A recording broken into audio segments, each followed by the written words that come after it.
You may begin. Thank you. Good afternoon, everyone. I'd like to call to order the Ways and Means Committee meeting that is continued from the first meeting on Thursday, November 4th, 2021. Madam Clerk, would you please call the roll? Alderman Boyd, Present. Alderman Vaccaro, Present. Alderwoman Howard, Present. Alderwoman Spencer, Alderwoman Boyd, Present. Alderman Muhammad, Here. Alderman Oldenburg, Here. Alderwoman Navarro, Alderwoman Middlebrook, Alderwoman Evans, Chairwoman Davis. Present. 7 present, you have quorum. Thank you very much. We don't have any minutes to approve. So I will move on to the sponsor of Board Bills 123 and 124, Alderman Jack Coder. Thank you, Madam Chair. Can you hear me all right? Yes, sir. Okay, thank you. And thanks everybody for being here, and both public and members of the committee. I know we've continued this a couple of times, and I think I mentioned it at the last meeting, but I'll mention so again. The reason we continued the hearing a couple times was so the city could complete its review of the petition submitted for the renewal and extension of the downtown SID. The city council, well, the registrar sent over the confirmation that the signatures meet the requirements after a very extensive review by the city councilors and the assessor's office. That was forwarded to the clerk, I believe, yesterday. So here we are. The SID has met its threshold, and so we're going to continue as planned. For those of you who are not as familiar with the downtown SID, it covers most of the downtown area, including Laclede's Landing, and serves a number of functions. Its primary functions are safety and security, providing funding for the downtown bike unit, its equipment, its space, and some of its training. It provides the funding for our trash services downtown, our clean teams that are regularly out on the streets, keeping them looking nice and making sure that trash is packaged up and getting hauled out of there. It provides landscaping and maintenance services for the downtown right-of-way, none of which the city doesn't provide any of those. And then it provides infrastructure matching funds right now, and then a host of other things. And you're going to hear from a number of folks that are involved in the SID. And I do want to direct committee members your attention to the Google Drive. I believe yesterday the SID submitted about 150 plus page packet for you all that includes a number of news articles, meeting minutes from our meetings, and also about 100 plus support letters, mainly in the form of email from property owners in the downtown SID district. We're going to hear a lot from both sides today. This has certainly been a long and contentious process. Anyone who's paid attention to the papers knows there's some active opposition to this. We've been working on this SID renewal since 2019. This wasn't done lightly. Back in 2018, 2019, a number of downtown residents, brought some concerns to the attention of the SID board, of which I'm a member. Alderwoman Davis is a member. Alderman Page is a member. Alderwoman Ingracia. All the downtown aldermen serve as ex officios on this SID, as well as a number of property owners, business leaders downtown. And they brought forth a bunch of concerns. And so the SID, I think, really did start a very serious outreach process and reform process of taking input from the community, from payers within the SID boundaries, and figuring out, what to do going forward. And that was what we're here for today, which is to renew the SID, narrow its focus, frankly, lower the assessment, and also shrink the size of the board through the management plan. So right now, the SID, this is unlike a lot of SIDs we see come across the Ways and Means Committee. This is not a sales tax SID. This is a property tax or a property assessment. So basically, and I'll leave it to the lawyers to explain the exact valuation, or the SID lawyers, not me. But it's a value of your square footage of the first couple floors of your building. That's how the rate is determined, your assessment rate. And I think Kelly can explain more of that. So what I want to do is just hit on a couple things. So under this renewed SID plan, what we would be doing is narrowing the focus to a couple of things: safety. And in the safety bucket, you're going to hear from some folks on that, but it's the secondary police officers, it's the St. Louis Metropolitan Police Department bike unit, it's training, it's equipment, it's space that it uses on Wash Ave. It's some of the lighting initiatives and camera initiatives that the downtown SID helps fund. All those are in the safety bucket. We want to continue funding those and expanding those efforts. The beautification bucket. We've got beautification services currently. We want to keep doing those. I know there's a great plan that I've been working on closely, and Alderman Page has with Kelly from the SID on in forestry, on really making sure we're replacing a lot of the trees we've lost over the years downtown. That's something we're working on right now. It's one thing for the city to come out and plant trees, but we need someone to take care of them. That's hard enough in residential, neighborhoods where you've got folks that can actually water a tree. It's even more difficult downtown. So that's something we're working on. The planters and things you see downtown, those are also the responsibility of the SID and would continue to do so. Infrastructure. The SID provides local matching funds on a regular basis for major projects downtown. It provided local matching funds for the local match on the 7th Street Corridor project, which is currently in the design phase. It was awarded money by East West Gateway. The cycle track on Tucker, which was also awarded federal dollars through East West Gateway. The SID provided a substantial portion of the local match for that. And lastly, maintenance. Downtown, we have a lot of infrastructure needs, and frankly, the 7th Ward Capital Fund and the 5th Ward and the 6th Ward and the 19th Ward can't keep up. So the SID does step in and help with maintenance funds for the built environment downtown. There are going to be a lot of, I think, accusations thrown around today, but I want it to be abundantly clear that the continuation of this downtown SID is vitally important for the safety and security of downtown. I mean, there's no way around it. I mean, I consider, trash not only a public health, but a safety issue. If this SID goes away, you're going to see trash blown around the streets of downtown in very large quantities. I don't think we want to see that. You're going to see, any of the planters and the beautification efforts that are underway that the SID currently funds, those are going to go away. And then, of course, I think most notably, the secondary security that's provided by the SID through, secondary police officers and through funding the downtown bike unit. I mean, that is all going to be in jeopardy if this SID goes away. So, I think this is vitally important to renew. I think my colleagues agree, which is why they've all signed on and have been an active part of this renewal effort as part of downtown.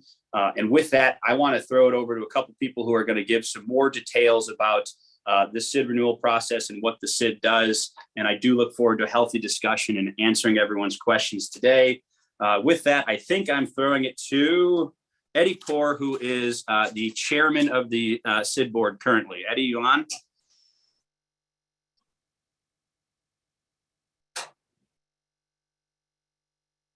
Yes, can you hear me, Jack?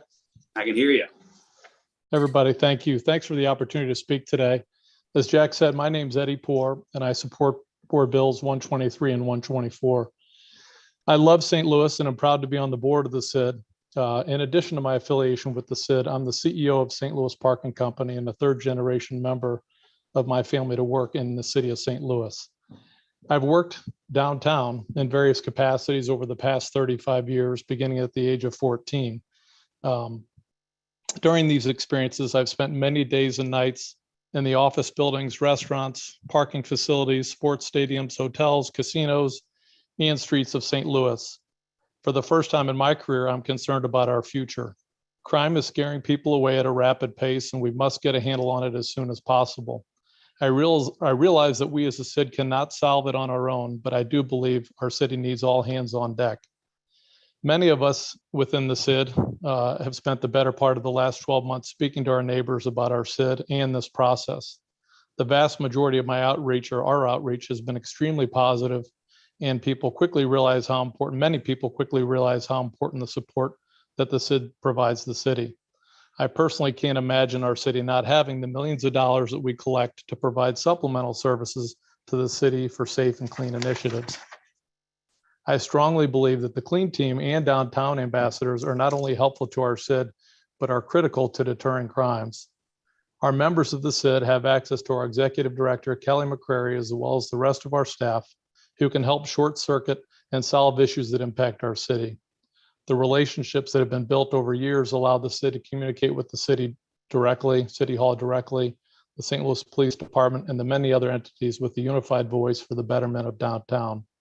Now is not the time to dissolve our SID. We need it more than ever. Thank you very much. Thank you very much, Eddie. Next, I'm going to throw it to the executive. Alderman Yes. Coder. Hold on a second, please. One of the things that we do need to do is set the right tone for this hearing, okay? And it's Sure. okay. I would like to just give a few comments very quickly. And also, we have a guest list of speakers. And then we have, and those people, I believe, will be a support group that can provide additional information along with you in the professionalism of this SID. But what I'd like to do very quickly is share with everyone that this public hearing is being provided along with the discussion of this bill, which is allowed. We will have an opportunity for you to speak for 3 minutes. We will also ask that you keep your comments germane to the issue of the board bills, and we will allow you to speak on either one of them or both of them in this instance. I also wanted to share with you that if we begin to hear derogatory or personal attacks, your mic will be turned off and you will not be allowed to continue to speak. We also have several opportunities for you to also group your comments. I see that a lot of you all are familiar with each other, and if a previous speaker or two have stated exactly what you have intended to say, please feel free to identify yourself and support the previous testimony.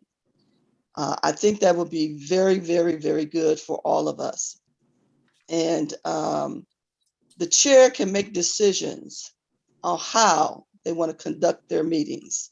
So I am choosing to conduct this meeting and review both board bills at the same time. We also have a number of letters that have been sent in. And so if at any point you also have written information, please feel free to email it to the Board of Aldermen Clerk. With that, I would like to continue with you, Alderman Coder, with those people who are guest speakers and are supporting your presentation of the bill. And then I will go into calling the 40+ people from the public list. Thank you. Thank you, Madam Chair. And yeah, I have a handful of folks that are part of, my presentation, and then obviously, we can take public comments. So we just heard from Eddie, who's the chairman of the SID board. Next, I'd like to give Kelly McCrary, who's the executive director of the SID, an opportunity to talk about the work she's done and will hopefully continue to do with the SID. Thanks, Kelly. You're muted.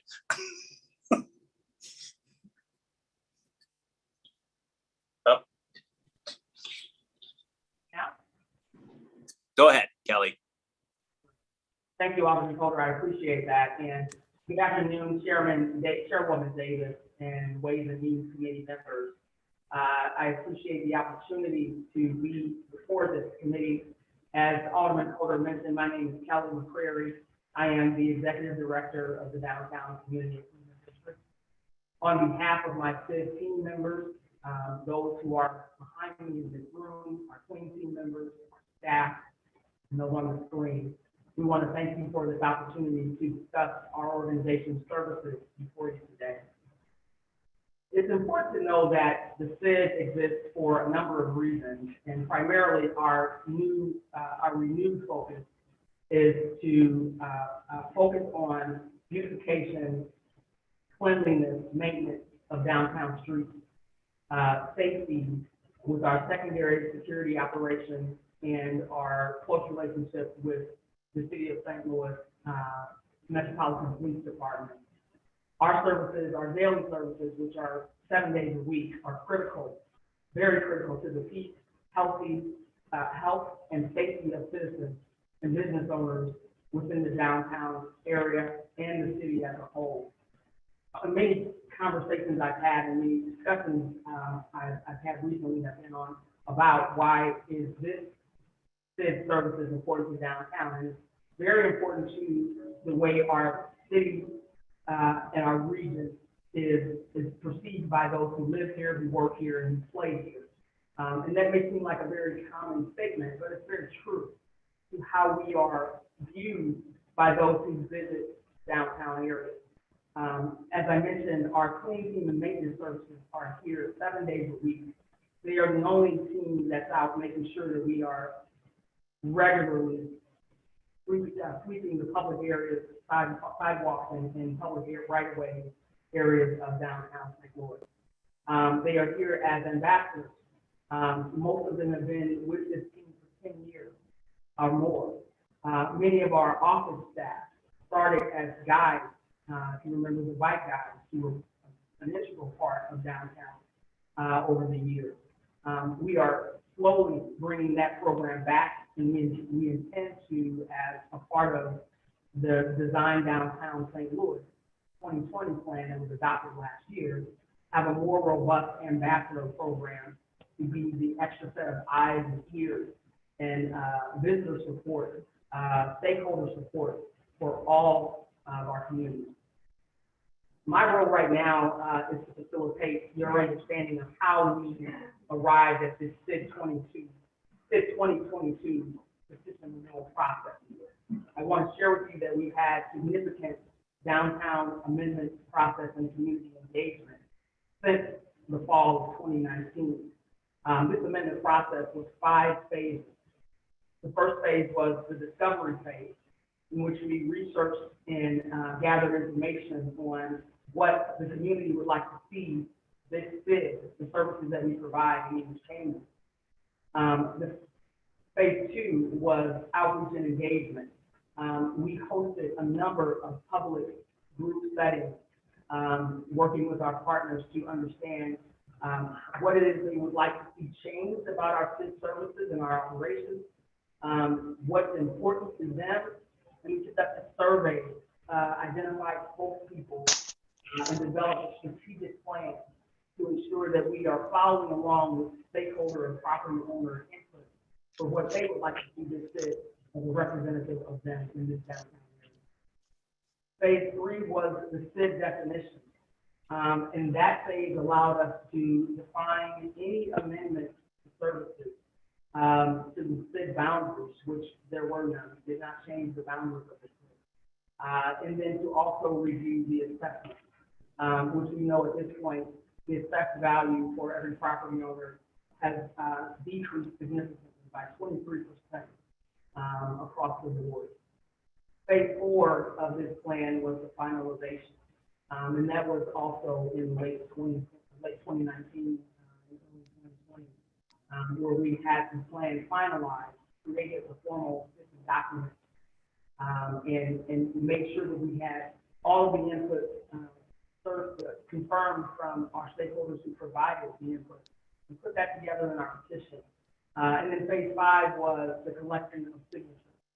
And that was a significant challenge over this past year and a half during the pandemic, when many people were not in their places, were not in their business places, owners were out of town. properties change hands, change ownership hands. And so, the significant challenges were existed because we have, those who we work with who are opposed to the city, those property owners who we, had challenges trying to make outreach to based on, where they reside out of state. And having long conversations about what is best for this downtown community. And the outcome was on October 20th, we submitted to the assessor's office all of those signatures notarized and collected for them to assess. And here we are now with that being confirmed in the recent days before you, Alderwoman Davis and the Ways and Means Committee to share with you how our services are going to, in the future, upon approval, continue to improve this downtown area and work for the betterment of our community. At this point, I'd like to turn it over to Laura Radcliffe, our chair-elect. Laura, if you would. Thank you. Laura Radcliffe, member of the SID board supporting Board Bills 123 and 124. Good afternoon. Safety, security, cleanliness, prosperity, inclusion. Ours is a downtown for all. Landowners, residents, small businesses, large businesses, sports, restaurants, and entertainment venues, employees, visitors, young people, old people, people of every skin color. Service to and collaboration with these constituencies is how we provide our work. And in regards to our work, I'm pleased to report that by any measure, the SID success is now being achieved thanks to our growing focus on safety in urban space as we transition away from economic development. We're staying in our lane, applying expertise, innovation, and dedication, working with valued partners, and are making a renewed and powerful difference. Some examples: SID Youth Ambassadors, in partnership with St. Louis Public Schools to positively engage young people on weekend evenings, ensuring their safety as well as that of others. Redeployment of the SID secondary officers to address certain hotspots, such as on the landing, where the TCF officers who have recently been trained in de-escalation have helped turn a recent crime spate around. Graffiti removal, plantings. As part of the mayor's downtown engagement and public safety initiative, the SID is working with partners in city government, law enforcement, social services, the business and nonprofit sectors, and with residents, making positive change in regards to security, traffic control, surface lots, youth engagement, and filling gaps resulting from limited city resources. For example, by purchasing equipment and providing office space for the downtown bike patrol. We are doing this as a partner to the city. We are your downtown auxiliary. While the SID's detractors may question our transparency, let me clarify. Our meetings are open to the public currently via Zoom. While we have been forced into executive session numerous times, this is not to conduct the regular business of the SID, but is primarily due to the litigation brought by members of the opposition. During the SID renewal process, we have utilized the town hall meeting, mailings, our regular monthly communications, our social media platform, our twice weekly security meetings, conversations with the press, as well as numerous board member conversations and meetings with property owners. Transparency will be a key feature of our renewed SID. So I would like to thank the members of this committee for holding today's hearing. We ask for your support and continued partnership as we continue to dedicate ourselves to the safety, security, beautification, and overall health of St. Louis's downtown. Thank you. Okay, I can't get my screen back. There it is. Okay. So thank you very much, Laura. Alderman Coder? Yes, Madam Chair. We've got a couple more folks as part of my presentation. If you'd indulge, at least one, if we could do one more, and then we can, I think we'll probably go to public comment. Okay, go right ahead. Thank you. I think Lashana Lewis, who's the president of the Downtown Neighborhood Association, is present to speak. I am. Thanks, Jack. As Jack said, I am the chair of the Downtown Neighborhood Association, have been affiliated with the organization since 2015 as a member, and then later as a board member in 2019, and then and immediately ended up becoming chair at the end of that year. A lot of what I do as a downtown resident is I just kind of talk to people around the community. It's one thing for people to kind of put out news articles and say things on social media, completely different thing when you're sitting next to them and they're having a one-on-one conversation. So a lot of what I've been doing since I've been living downtown, which is since actually 2014, right before Mike Brown's death in Ferguson, I moved to downtown. So I got a chance to see how downtown has moved and shaped since then. I knew that the number one thing that I needed to do was become an active member of the community. I could have been a keyboard warrior. There are a lot of them present, but I decided to put my my service where my mouth was, and instead actually get involved. So that's why I became a member of DNA. I subsequently ended up doing some cross work with the former Downtown St. Louis Inc., especially with the Design Downtown Plan, which I was involved with in August 2019, all the way up until it was actually approved in December 2020, of which I actually testified for the approval of that plan. So I was pretty much heavily involved throughout that basis. And again, it's about talking to our neighbors, talking to our friends, talking to businesses, talking to stadium owners, talking to a wide variety of people just to see what it is that they care the most about. A lot of them talked about safety and beautification. Those were the top two things that I kept hearing over and over again without people talking to each other about it, but talking to me about it. So when I had the opportunity to join the SID board in 2020, or 2021, I jumped on that because I believed that in order to change the face of downtown, I needed to kind of be in the center of where everything was happening. And I will say, everyone comments on the SID Ambassador Program. As a matter of fact, I'm very glad that it came back, because a lot of people were saying they had trouble with wayfinding. And they would ask me, because I live downtown, where do I find this place? Where do I go here? Keeping the streets clean. People comment on the beautification of the flowers, everything. And it's all a part of how we end up bringing more people to downtown.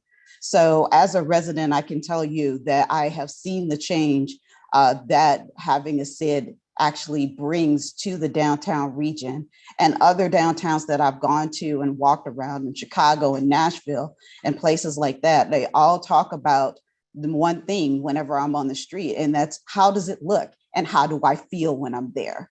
So if we want to be on the same levels as those downtowns all across America, then we need to make sure that we are investing in the things that will bring that forth. And with that will come more opportunities and more money in general. So for that part, I will say that I will pass it back over to Jack.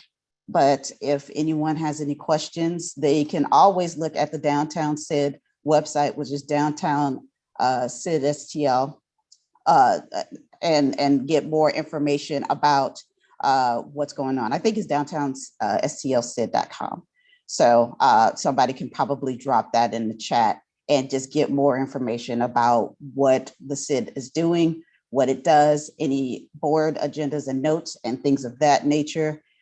So thanks so much, Jack, for letting me talk on this. Thanks, LaShawna, and for all your support. Madam Chair, I know you want to keep this moving, so I just wanted to make note that we have, in addition to the folks you've heard from, Major Creasman is available when we get to questioning. If folks have specific questions, for members of the committee have questions for her. Nick Garcia, who's a board member and assistant general counsel at the Cardinals, is on as well. And then our lawyers for the SID, David Richardson and Katie Jenner. But I know you want to get to the public comment portion, so I will be quiet now. Oh, thank you, Alderman. we're ready now. We have got 40 plus names here. So we want to be respectful. We want to make sure that everyone has their time. And again, if your point has been given well, you can simply state your name and say that and refer to the persons who said it. I am going to ask for some assistance from the clerk on the time. Please share with us when it's 1 minute and then the 3 minutes. I appreciate that, okay? Will do. Thank you. All right. And I think we're ready to get started. The first name here is Maria Presley.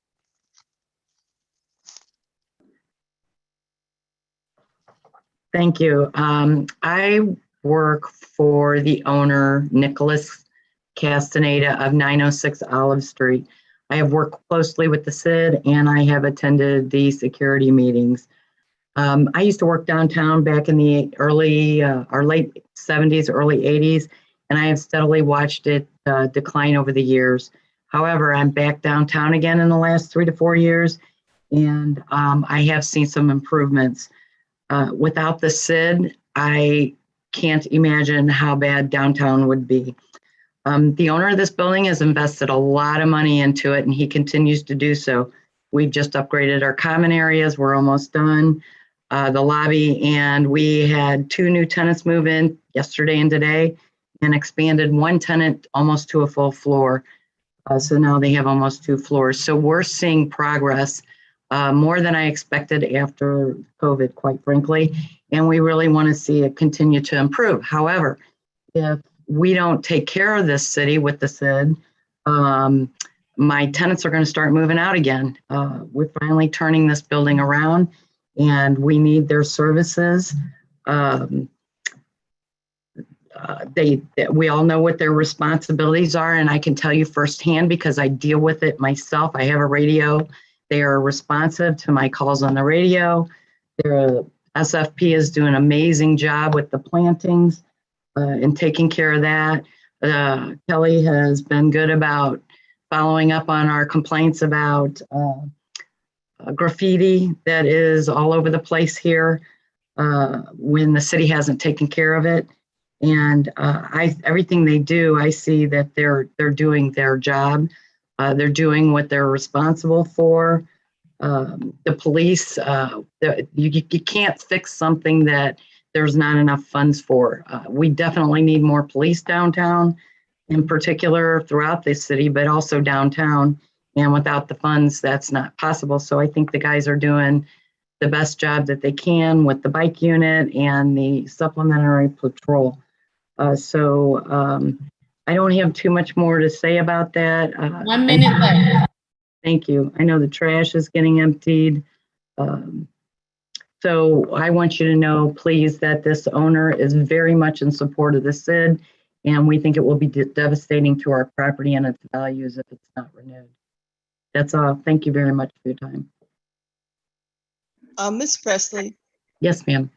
I have been involved with too many other things as you started speaking. I should have asked you to do 2 things. One is to affirm that the statements that you have given are true. Absolutely. I personally have been involved with all of this. I am the primary person that handles this property. And I think you clarified that your residency and or who you were representing. Nicholas Castaneda, who is the owner of the building. And this is a commercial building, not a residential building with retail on the first floor. We are right across the street from Schnucks. Thank you very much. Thank you. All right. Thank you, Madam Clerk. I shall be appropriate thus as we move forward. Our next speaker is Timothy McDonough. Yeah, that's me. Thank you so much. So, Mr. Donahue, do you affirm that the statements that you're going to make are true? yes, ma'am. And would you please indicate if you're representing yourself or another entity, and if yourself, what 100 block you live in the city. Thank you. Okay, I'm representing myself as a resident owner in the 1600 block Locust. And I'm in support of both board bills 123 and 124. All right, sir. Please proceed. Okay, so I live in my condo unit that I've owned since 2009. I began working for the CID in 2015 as a CID guide, and work closely with the clean team. And I can attest as to how hard and tirelessly they work to keep this 185 square blocks clean. I pretty much would just agree with everything that's been said by Laura Radcliffe and by Jack and Eddie and Kelly McCrary. I agree with everything, and I'm definitely in support of both board bills 123 and 124. All right. Thank you very much, sir. Thank you, ma'am. Our next speaker is Tom. Is it Dempwolf? Tom Dempwolf. Last name Dempewolf. Tom, are you with us? We can come back if he gets online. Laura Griffin, you've had an opportunity to speak. Hello. Hello? Is that Tom? Okay. Yes, All righty, sir. thank you very much. Could you affirm that the statements that you're going to make are true? Yes, I can. And could you please state your name if you're representing yourself or a company, and if yourself, 100 block you live in the city? I am, my name is Tom Dempewolf. I am representing myself as a visitor to St. Louis. I also work for the landscape contractor of the city, which is SFP Landscaping. All right, sir, please proceed. Well, I want to thank you all very much for the opportunity to speak on record and express my full support for the downtown St. Louis Community Improvement District. The current CID, under the leadership of Kelly McCreary, benefits all St. Louisans, and I think that's the key. The opposing group has an insignificant number of signatures collected and really no publicly declared vision for the future of St. Louis. On the other hand, Kelly and the current CID has a clear vision and a plan for the future of downtown. The services that are provided by the city, while they are welcome, just simply aren't enough. And the CID uses their resources to supplement in three crucial areas. The first is the policing of the downtown streets with the bike patrol. The second area is the fantastic job that the clean team does under Kelly's direction. They do a great job of keeping the sidewalks clean, trash cans empty, especially after downtown sporting events and entertainment events. The third is the area of downtown beautification through their landscaping efforts. And we firmly believe that landscaping is a form of advertising. Landscaping is the very first welcome extended to a tourist or to a visitor or to a resident or to a business customer.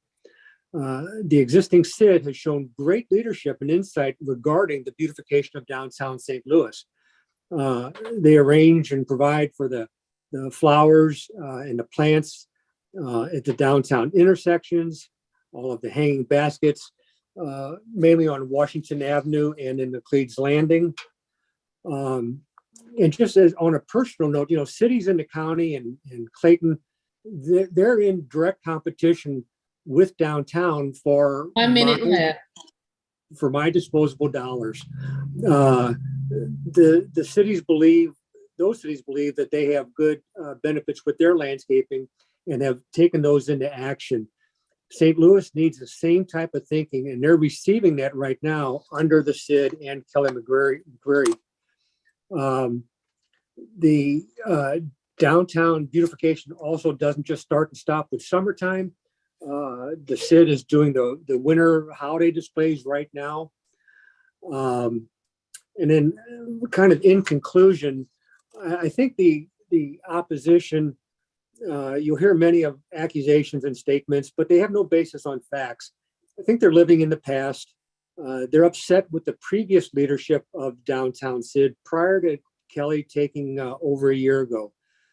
Today's CID is not the same as it was in the past. Kelly has moved her office out of the expensive Met Square building and down to street level where the people can engage her. And Kelly's about the future. She's not stuck in the past. 3 minutes, time's up.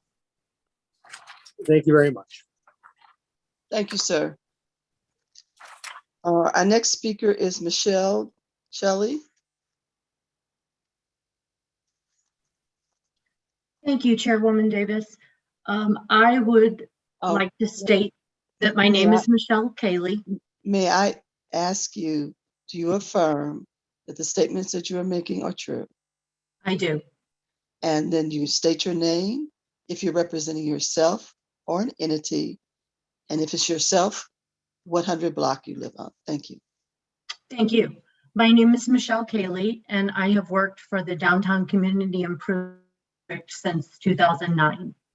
And I started with the CID as a guide and have been with them for those 12 years. And I am in support of and agreement with all of the previous statements that have been shared by supporters of Board Bills 123 and 124. As Tim McDonough stated, I have seen daily the work that our clean team does and the beautification efforts from SFP and the security enhancements from TCF. And I know that without these services, downtown will suffer. So I appreciate this hearing and your consideration of these bills. Thank you. Thank you very much. Our next speaker is Brad Waldrop.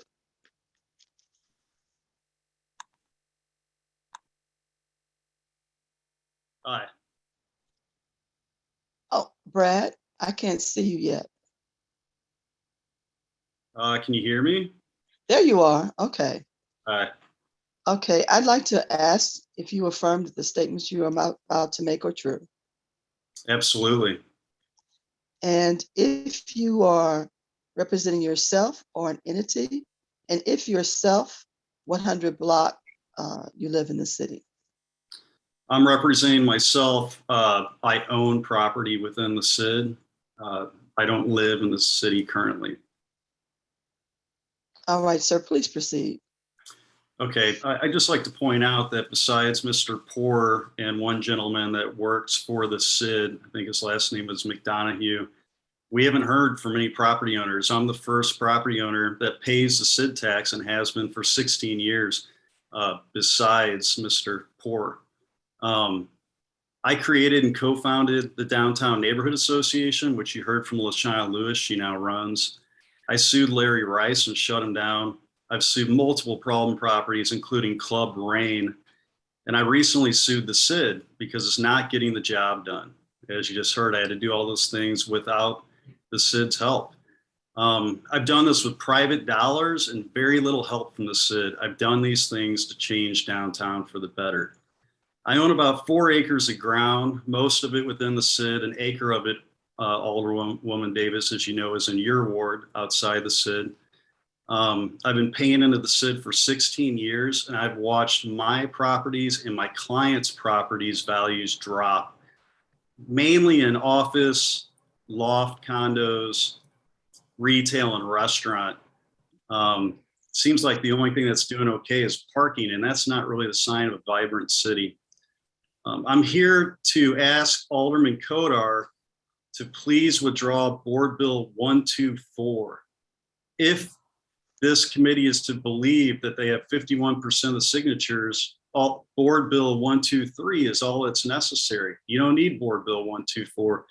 Board Bill 124 utilizes a recent change to the Missouri SID Act that does not require 51% of property owners to renew the SID. That's unconstitutional, and frankly, it's underhanded. So Alderman Kodar should take that off the table and just utilize Board Bill 123. I think it's telling that Alderman Kodar began this conversation partially mentioning that the SID takes care of trees. A bunch of trees were just planted in downtown, they died. So apparently the SID doesn't take care of the trees. We've got drag racing problems. We've got parking lot break-in problems. We've got problem property problems. We have all kinds of problems in downtown, and it hasn't changed for the 16 years I've been paying into the SID. So please take Board Bill 124 off the table and focus on 123. If you think you've got 51% of the signatures, that's all you need. Thank you very much for listening. Thank you, sir. Next speaker is Victor Madison.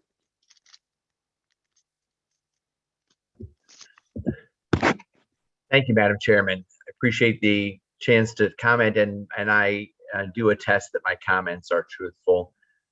Thank you. I guess I wanted to start by saying, first of all, I applaud the energy that everyone has about the city. I think it's really— Mr. Madison, could you identify if you're representing yourself or an entity, and if yourself, the 100 block you reside in the city? Yes, ma'am. I'm representing an entity that I own. I own several pieces of property on the Cleves Landing and elsewhere in the city. So I am representing those real estate interests. All right, sir, go right ahead. So first of all, I wanted to say that I applaud all the energy that everyone seems to have about making St. Louis better. I think that's positive, and I know that there's some contention about what the right path is, and who thinks that their ideas are better and what could be made different in the approach that's currently being taken. But I think it's really encouraging that this many people had this much energy about ways to make the city better. I also wanted to say I agree entirely with Lashana Lewis, and that we need more people with shirt sleeves rolled up instead of fingers on their keyboards. And Lashana, thanks for all your involvement as you've gotten involved in the city. But as I said, I've been a business owner and a building owner since 1999. And my perspective then transcends the period of time during which the SID has existed. And for some people that have comments, I think it's great that they've got a view of what's happened during the last 4, 5, 6, 7 years. But mine is before that. And we had problems then, but to be honest, I think it's a false choice between renewing this SID and finding that we're going to have, more crime, more trash, more unrest, and less prosperity. I just think that's a false choice, and we can have those same things without this particular SID in the way that has been proposed. I think that everyone shares the same objectives to have those things done. We're just concerned about the approach that has been proposed.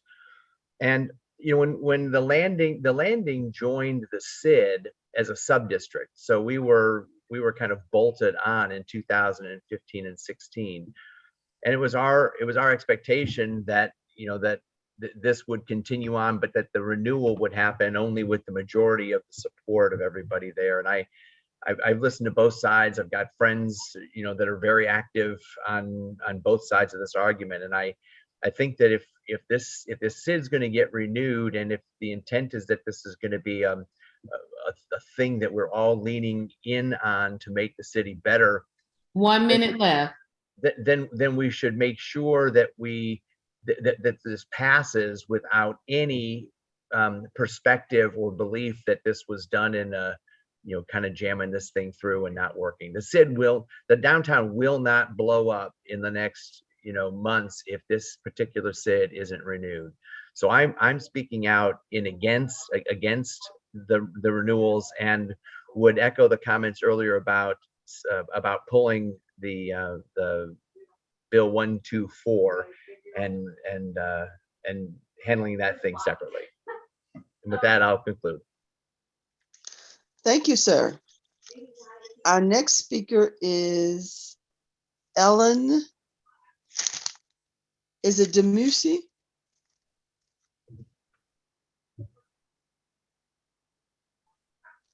Ellen, last name spelled DeMucci.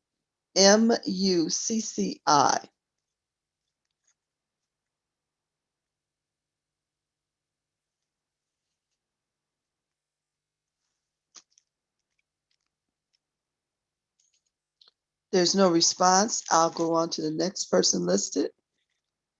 And that is,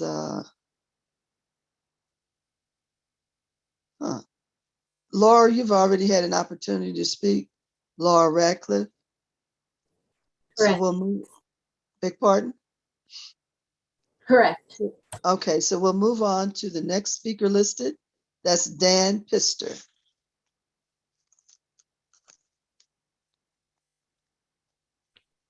Yeah, hi, Alderwoman Davis. Thank you. Hi, Dan. Do you affirm that the statements that you're making are true? I do. And would you identify if you're representing yourself or an entity? And if yourself, what 100 block you reside? I'm representing myself, and I live at the 1000 block of St. Charles. All right, sir. Please proceed. Thank you. I'm here to speak in opposition of Board Bill 123 and 124. I've been a resident and a property owner of downtown St. Louis for 14 years. I've been involved with the Downtown Neighborhood Association since it was incepted. For the past 6 years, I've been chair of the safety committee and a board member for the association. I've been a critic of the current SID for some time now, dating back to when I thought the direction pivoted from focusing on the residents of downtown to more of an approach focused on larger commercial tenants, keeping the Rams here, and the overpromotion of larger tourist destinations, while neglecting the needs and concerns of the residents, many of which live along Washington Avenue. Since then, Washington Avenue has fallen into disrepair. The area has been cannibalized by nearby entertainment venues, heavily subsidized by the city, causing small businesses to close. Regarding safety, there has been no focus on attacking the sources of crime, many of which are disruptive clubs, cruising, homelessness, problem properties, and absentee surface parking lot owners, which all remain a significant concern. If you remember what Washington Avenue looked like in 2011, when this SID was incepted, and compared to what it looked now, it is a stark difference on how downhill it has gone. I'm not alone in this thinking, and having conversations with many of the HOAs along Washington Avenue and in downtown, and looking at who signed the petitions, that only a few of the HOAs signed off on this petition. There's several dozen HOAs that are downtown. So I think it's pretty telling what residents, many of which who are voters and many of which are located along Washington Avenue, think about the trajectory of the SID in downtown. I also have concerns about the focus of this proposed SID. Economic development, marketing, and events were slashed. These are variables that are very important in changing the perception of downtown and bringing businesses large and small back to downtown. 1 minute left. We cannot rely on other organizations, many of which are volunteers, to fill that void. The approach with safety also needs to be focused on the sources, addressing many of which previously discussed. I respectfully ask the members of this committee to vote against Board Bill 123 and 124. In the November, I'm also concerned or confused as to why Board Bill 124 is still on the table, because at a November town hall with the Downtown Neighborhood Association, Alderman Coder mentioned that it wouldn't be needed if the petitions were over 50% of the petitions were received. So I ask you to vote no. Thank you.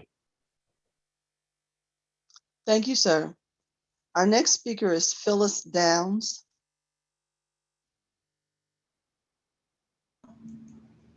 Okay, can you hear me? I can hear you and see you. Ms. Downs, Okay. you affirm that the statements that you are providing are true? Yes. And could you please identify if you're representing yourself or another entity, and if yourself, what 100 block you reside in? I'm representing myself and I live in the 900 block of Olive. Thank you. Please proceed. Okay. I've been a downtown resident since 2007 and have paid into the current SID for that amount of time. And I can tell you that where I'm at today, our downtown is not better. It's much worse. I went from loving living downtown to being terrified to go out my front door.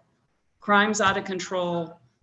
We have drag racing, and I'm really concerned about the way this whole process is being handled. It feels like these board bills are just a corrupt way to push through something without the support of downtown residents. I guess that's all I have to say. All right, thank you. Our next speaker is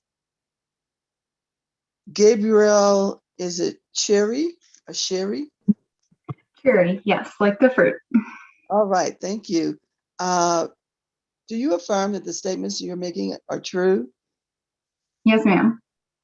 And if you are representing yourself or an entity, and if yourself, please give the 100 block that you reside. I am a representative of the SID as a current staff member. Okay. I am in support of Board Bill 123 and Board Bill 124 and the continuation of the SID providing its vital supplementary services, specifically in regards to public safety. Additionally, I would like to echo the previous testimony of Laura Radcliffe. Thank you. Thank you very much. Our next speaker is Mark Labarge. Yes, ma'am. Mr. Labarge, do you affirm that the statements you're making are true? Yes, I do. And sir, if you could identify if you're representing yourself or another entity, and if yourself, what 100 block you reside? So I'm representing SFP Landscaping. So I'm here now to support Kelly McCreary and the downtown CID. Our company provides professional landscape services to many fine downtown properties, including Ballpark Village, America Center, Stiefel Theater, Enterprise Center, Keener Plaza, Great Rivers Greenway.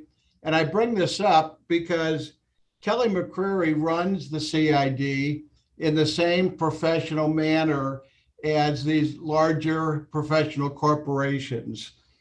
She's very thoughtful and transparent. Kelly has great ethics, and she's focused on making downtown St. Louis a better place. She handles problems with a calm personality and is able to quickly put together a clear plan on how to move forward. This CID has a very positive vision for the future of downtown St. Louis.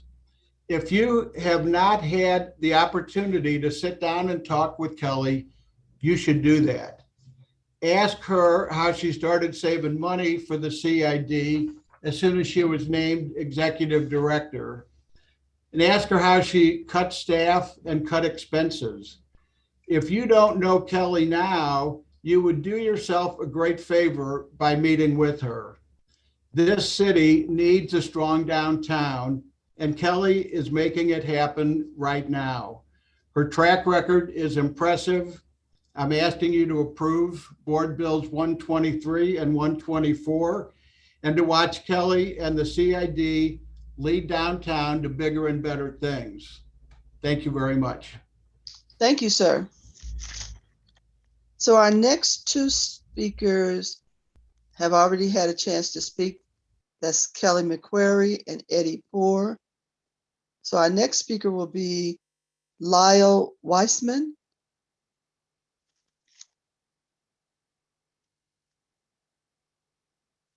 Lyle, last name spelled W-E-I-S-M-A-N.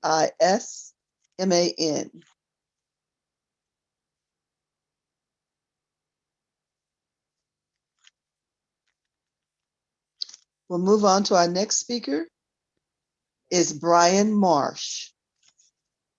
Chairman, Mr. Marsh reached out to me. He can't be here today. He's tied up in Jeff City. He's the head of Lumiere Casino. I believe he sent an email in support of the SID. All right, thank you very much.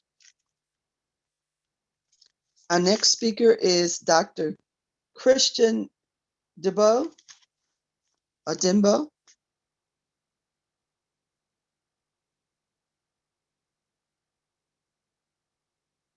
Dr. Kirsten Dimbo.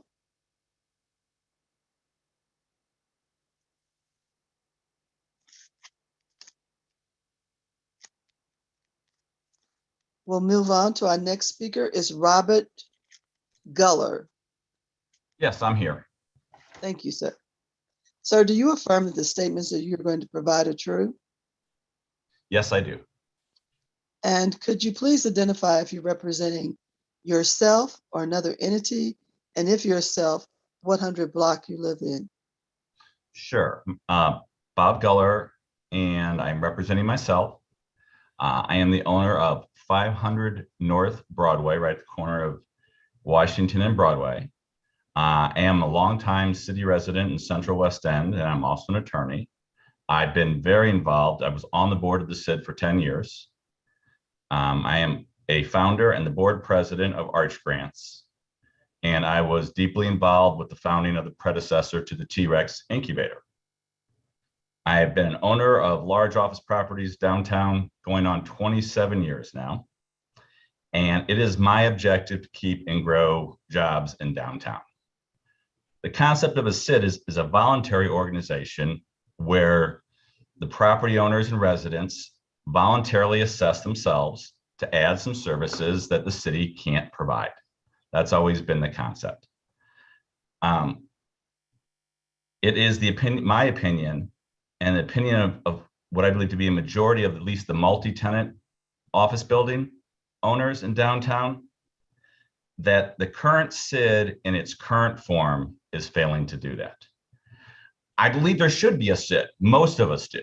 And in the interim, to the question of those necessary services to keep things clean and safe, I will pledge the $27,000 a year I currently and have been paying to the SID to continue to fund those necessary services while we, the residents, the stakeholders, the property owners of downtown, work out our issues. So I want to apologize to the board because we are before you evenly divided. Even if you accept that all the signatures are legit, clearly we're just barely 50-50. We need to be together, and we should not be here arguing amongst ourselves to you, members of the committee, and wasting your time. This is something we need to work out amongst ourselves, get our act together, and come to you with it together. We all want the same thing. I am friends, and in some cases, family with folks on both sides of this issue. This is our business that we need to get worked out and come to you together with solutions that will work. And the problem is this is a 20-year term for the SID. So once it's in place, it goes on for 20 years. And what's worse, with the law that enables Board Bill 124, there may never be a meaningful bite at the apple for the property owners, the people paying the SID, to weigh in again on how it's doing. So I have no doubt that right now there's some good things going on, but my concern is not the past, and it's not right now. Thank you. It's the next 20 years of downtown, and we are heavily invested, and no one's moving downtown. I can't get commercial brokers to bring their tenants to look at downtown. I have tenants moving out because of safety and security concerns. And we can't continue as we're going, but I agree, we need a SID. We need the basic services that have been going on, the clean and safe, to continue. And we can continue those on a voluntary basis till we can get our house in order and come to you all together with something that downtown at large, the whole diverse group of us, agree and support. And so I would ask you to vote no on 123 and particularly on 124, because with something like 124 where SIDS can be renewed without the property owner's approval, no one is ever in any of your wards going to want to approve a SID again, because then they give up the ability to say whether it's doing good things or not. And that's the concern. So I would ask you to particularly oppose 124, but 123, we're not ready yet. Thank you. Thank you, sir. The next speaker is Les Sturman, I'm sorry. Yes, ma'am, I'm here. Thank you, sir. Would you please affirm that the statements that you will provide are true? I do. And could you identify if you're representing yourself or an entity, and if yourself, what 100 block you reside? I'm representing myself, and I live at 1121 Locust Street in downtown St. Louis, and pay the SID assessment. Sir, please proceed. Thank you, Chairman Davis and members of the committee. As I mentioned, my name is Les Sturman. I live at 1121 Locust Street in downtown St. Louis. I've lived downtown for over 16 years, and before I retired, I worked downtown for 38 years, including 25 as executive director of the East-West Gateway Council of Governments. I now chair the group Citizens for Greater Downtown St. Louis, which is a group of residents, businesses, commercial property owners, and developers that formed 3 years ago to address the growing problems of downtown St. Louis. I'm here today to testify in opposition to Board Bills 123 and 124. As we all know, downtown has experienced significant and debilitating problems over the last decade. Safety and security, plummeting property values, poorly maintained infrastructure, problem properties, et cetera. Yet the SID has basically proposed to keep doing the same things it has done for the last 10 years. SID has even proposed to do less in the future by eliminating all economic development activities from its work plan. Over the last year and a half, the SID has mounted a costly campaign of arm twisting, fear mongering, and legal maneuvering to secure the support of a majority of property owners. They've spent hundreds of thousands of dollars of our assessments on this campaign. And now, after a year and a half, the SID is coming to you with an 11th hour appeal to extend its life for another 20 years or more. While the SID and city officials claim that the SID has submitted valid petitions from a majority of downtown property owners, we strongly dispute that conclusion. We've reviewed every single petition and applied the clear standards of the Missouri SID Act. Our findings have been reviewed by experienced real estate attorneys. We've provided complete documentation to the city register and assessor and provided copies to the members of this committee. The conclusion is unmistakable. The number of valid petitions is not remotely close to a majority. It's clear that even the SID believes that it does not have the support of the downtown community. Its own attorneys quietly crafted a legislative solution in Jefferson City that will allow them to continue to exist without support from downtown property owners, as Mr. Guller just described. That backdoor attempt to perpetuate themselves is the purpose of Board Bill 124.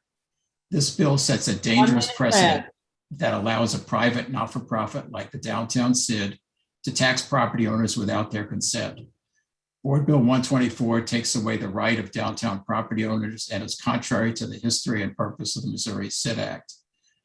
Given the claim, however suspect, that the city has certified the validity of the SID petition, there's simply no legitimate purpose for Board Bill 124. Downtown needs a community improvement district, and our group is prepared to enthusiastically support one. However, the current SID is beyond reform, needs to be reborn as a new organization with more responsive and accountable governance and more impactful and cost-effective programs. Thank you. Thank you, sir. Our next speaker is Aaron Williams.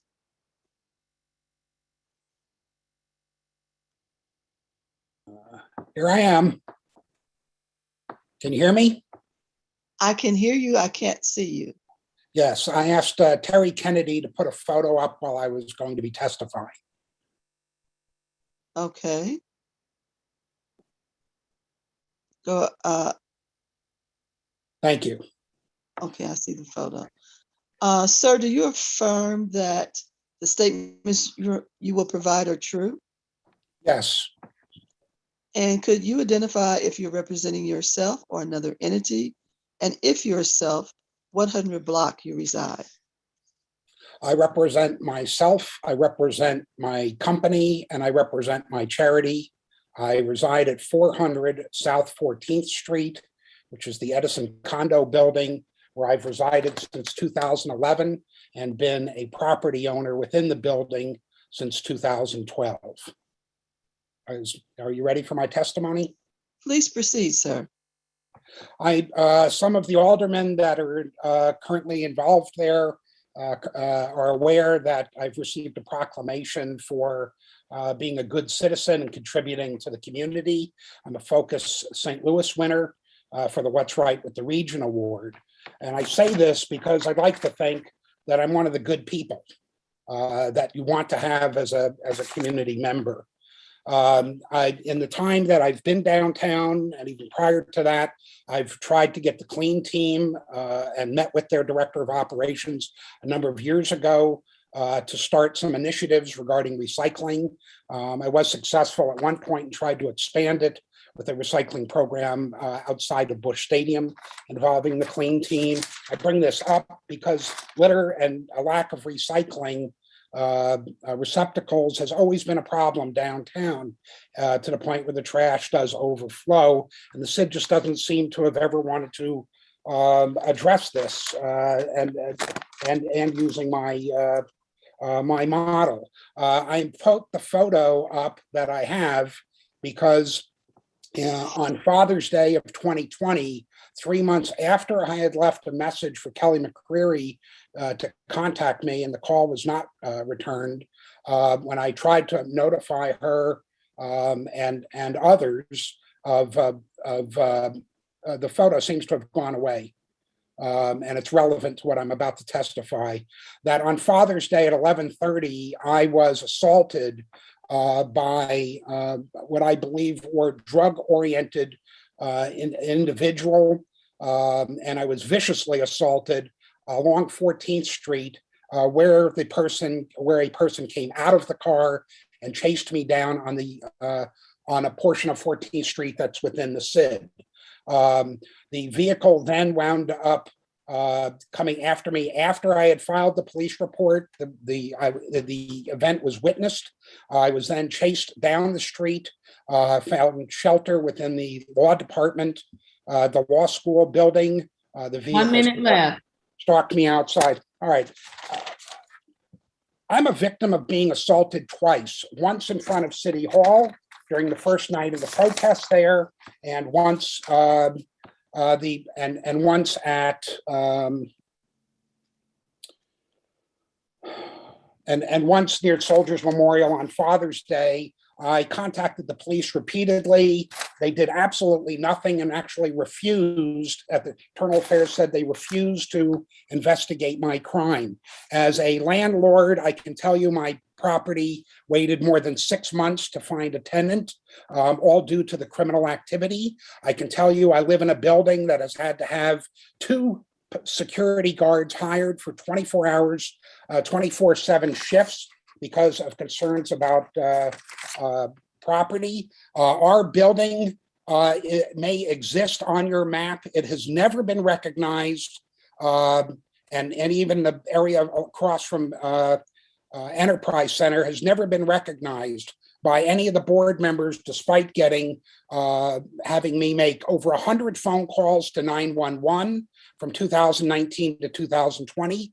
Numerous board members, the public safety director, the former mayor, were all receiving 3 minutes. Your time is up, sir. And so I guess what I have to say may not be important enough, or can I be extended a little bit more time as others seem to have been, because I'm obviously in opposition here. I'm being taxed living in a building that you don't even pay attention to. We've had people sleeping for years underneath the ramp of the 14th Street Highway 40 West ramp.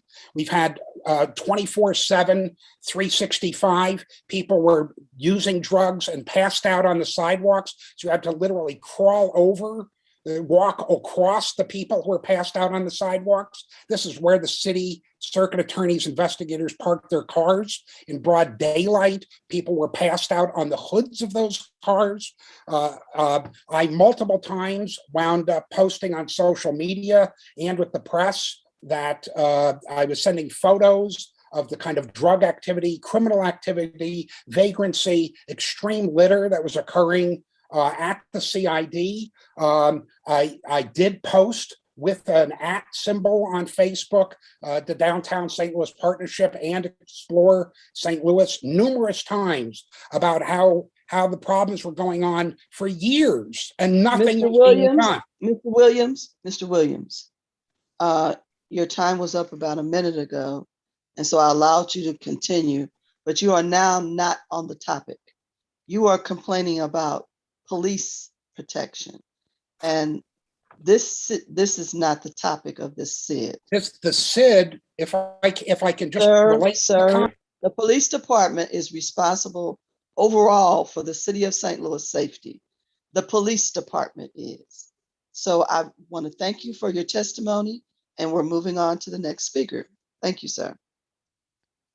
Our next speaker is Matt O'Leary.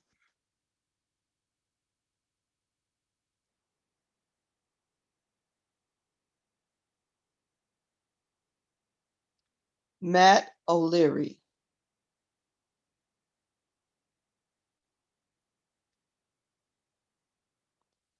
Okay, we'll move to the next speaker. Amos Harris.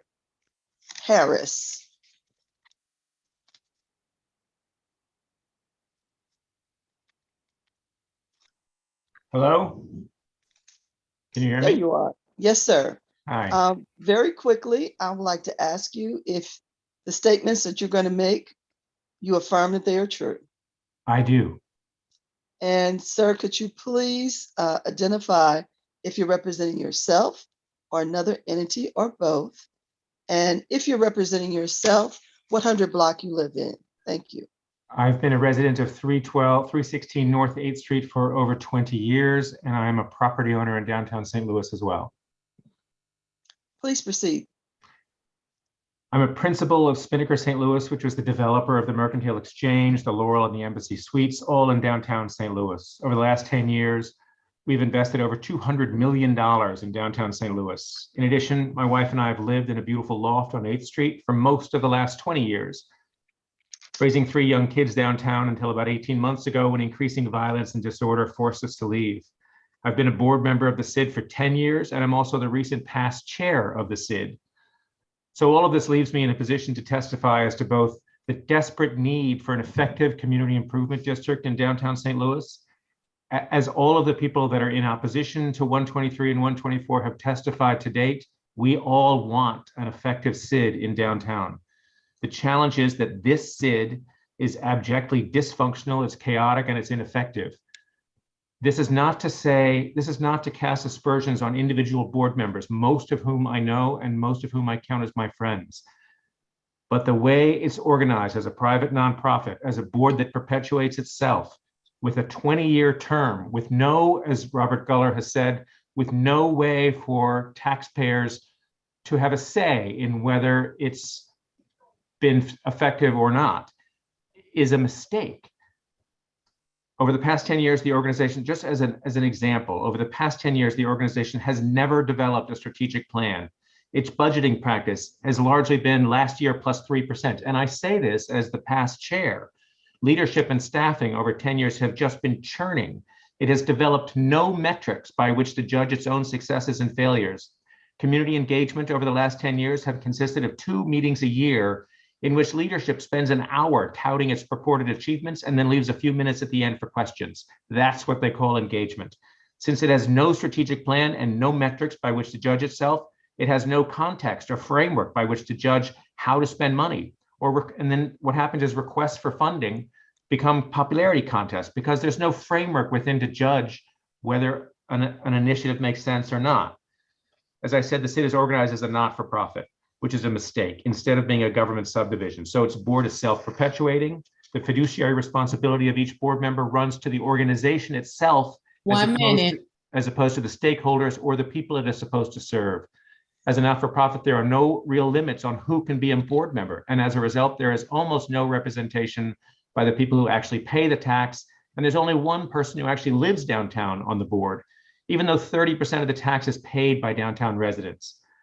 The CID's current management plan hasn't been updated in more than 10 years, and the current leadership's position leaves that plan largely intact, meaning there's no change of strategy, as others have pointed out, despite its many failures.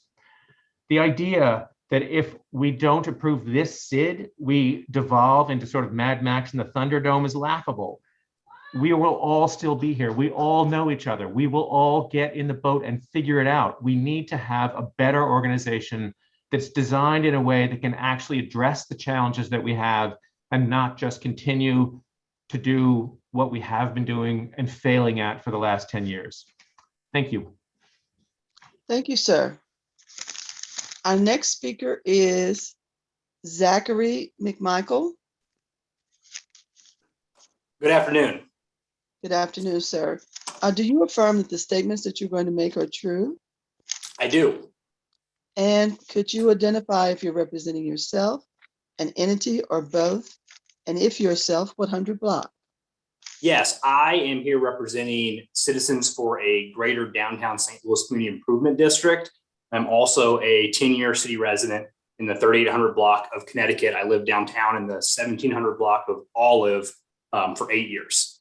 And Madam Chair, before I start, I wanted to make a request of you. Since these two public hearings have been combined together, I wanted to ask if you'd exercise your power to give me 5 minutes instead of 3 minutes. I have two very specific topics to talk about, one for Board Bill 123 and one for Board Bill 124 that I don't think anyone else is going to speak about. So on your request, I did notice that you had several other people. Can you assign one of those to someone else? And then that person would have a full 3 minutes. I don't know. I'm here to talk about specifically for 123 notice and then unconstitutionality for 124. And I don't think I'll take the full 5 minutes, but I was prepared today to speak about them separately in two different hearings. And so I'm just asking just for a little bit of extra time. Let's start and see where we go. Thank you. Okay, first, my name is Zach McMichael. I'm an attorney at the law firm of Cape Sokol. I wanted to start first by talking about Board Bill 123. As all of you know, this hearing has been continued, I think, 3 times. That's because notice of the hearing was given on October 20th before the petition was verified by the municipal clerk. I think this is a technical but actually very important issue that needs to be resolved before this can move forward. Section 671431 of the revised statutes of Missouri, subsection 1 states, within a reasonable time not to exceed 45 days after the receipt of the verified petition from the municipal clerk. That's key language. After the receipt of the verified petition from the municipal clerk, that happened yesterday. You heard Alderman Kodar say that. The governing body shall hold or cause to be held a public hearing on the establishment of the proposed district and shall give notice of the public hearing in the manner provided in subsection 3 of this section. Subsection 3 requires, quote, notice by mail shall be given not less than 15 days prior to the public hearing. Subsection 1 requires not only the holding of a public hearing, but it also requires that notice be given after receipt of the verified petition. Here, notice was given 41 days before the receipt of the verified petition. I think this puts the city in this technical area that we don't need to be in. This can be fixed. This Board Bill 123 should be tabled. The proper notice can be given. This public hearing can be held again. And then we don't find ourselves in court on a technicality where everyone's tied up for a year, maybe more. And we don't know if we have a CID, we don't have a CID. And then we have the nightmare scenario where a court strikes down an ordinance in the city of St. Louis because of improper notice. And now we have to start this process all over again with no CID. You heard Alderman Kodar talk about how vitally important the CID is. It's vitally important we can wait 15 more days. For 124, for those of you that don't know, 124 is based on a recent amendment to the SID Act, which is 1 codified minute. at 67.1481 subsection 6, which allows a municipality to adopt an ordinance to extend the term of a SID by up to 27 years. This amendment took effect this year on August 28th, and it has not been tested in the Missouri court. The Missouri Constitution specifically prohibits laws that impair the obligations of contracts or are retrospective in their operation. This was recently reaffirmed by the Missouri Supreme Court in 2013, where the Supreme Court said, quote, as to between individuals, the legislature has no power to interfere and declare an act or deed valid, which was previously void. That's the State v. Honeycutt case from 2013, quoting Barton County v. Walser from 1871. So in this regard, Board Bill 124 is exactly the type of law the Missouri Constitution prohibits. Importantly, the downtown SID is a private entity, it's a nonprofit corporation, and before it obtained its overlay status as a SID, it had to circulate a petition similar to what's happening today in 123 to obtain an agreement from majority property owners. That petition had all sorts of requirements for how the 3 city is minutes, going to time act. is up. Madam Chair, may I continue for another 90 seconds? 90 seconds. Go. Move Thank forward. Madam Chair, can I call a point of order real quick? Go right ahead, sir. I feel Mr. McMichael's passion and I want to hear him out, but we're on Board Bill 123 and he's had a lot of conversation on Board Bill 124. I'd like to hear more about 124 when it's before the committee, if that's okay. If he's signed up, if he's not signed up, can he be allowed to speak on 124? I've given the privilege for people to speak on both bills. Gotcha. Okay, I missed that. I withdraw my point of order. All right, sir. Thank you. Please proceed, Mr. McMichael. Thank you, Madam Chair. So the SID petition that was previously circulated, that is a contract between a nonprofit corporation, the SID, and the property owners of the SID that own property within the boundaries of the SID, detailing how the SID would act. And importantly, in that petition, in the management plan, it says, quote, the district will have a 10-year term beginning January 1, 2012 and ending December 31, 2021. The petition process must then be repeated for the district to continue beyond the 10th year, end quote. Here, Board Bill 124 attempts to do exactly what Honeycutt and Barton say you can't do. It's asking the legislature of to change the statute, the SID Act, to give the city of St. Louis the ability to alter a contract between private parties. The SID and the property owners within its boundaries agreed by contract. The conduct of the SID would be controlled and limited in many regards. So 2 quick asides. First, these amendments to the SID Act have not been tested in any Missouri court. I don't know why, given that the city has decided that they have the proper signatures for 123, why the city wants to be the one to step on this landmine. I don't know why we want to be the one to test this statute. Let somebody else do it. Second, I wanted to point out that I think there's been some people that think that the General Assembly doesn't pass unconstitutional statutes. I just want to make sure that we're all very aware that right now, House Bill 85 has been signed by the governor, and it's the statute that nullifies all federal gun laws in the state of Missouri. Clearly unconstitutional. Sometimes the Missouri General Assembly, they do things that are patently unconstitutional. Sometimes they make mistakes like all of us do. I ask that you table 123 so proper notice can be done. We have time to do that. I ask that you vote against Board Bill 124. Let somebody else figure out if it's unconstitutional. We don't need to do it. Thank you. I appreciate the extra time, Madam Chair. Thank you, sir. Our next speaker is Matthew, and I'm not going to attempt the last name. It's G-H-I-O. Madam Chairman, that is Thank you. Gio. It's a hard concept. Gio. All right, sir. Yes. Thank you. Sir, do you affirm that the statements you will provide are true? Yes. And could you identify if you're representing yourself or another entity or both? And if yourself, what 100 block you reside? Sure. Thank you, Madam Chair, and thank you, the committee. I'm representing GST Properties. It's a LLC. I'm the managing member of the LLC. We own property in the downtown community improvement district at 411 North 10th Street, which is commonly known as the Farm and Home Building, the large blade sign, catty corner from the Syndicate Trust. And then we also own the Dickman Building, South Grand, in South Grand. And I'm speaking today in opposition to both Board Bill 23 and 124. I'm gonna be concise here, but what Mr. McMichael said about notice on Board Bill 123, I'm also a civil rights lawyer, and I agree with his legal analysis. I think notice is not properly given. I think we should redo the notice and make sure the bill is presented properly to the committee without that defect in it. And on Board Bill 124, I also believe it's constitutional because of the way in which 67-1481 Section 6 was passed. I'll mention that in a second, but I want to give you a little bit of my background. I've lived in the city of St. Louis except for 1 year since 1987. In the last 10 years, I live in Brentwood now, but so I've lived probably close to 30 years in the city. I've owned commercial property for 10 years in South Grand and downtown for 6 years. And in the organizations, nonprofits that I work in, I've been a member of the Landmark Association of St. Louis for over 20 years. I've been its board president for the last 5. I've also been a member of Justine Peterson Housing and Reinvestment, Great Rivers Community Capital for the last 20 years. And I'm also the secretary of the Community Improvement District on South Grand.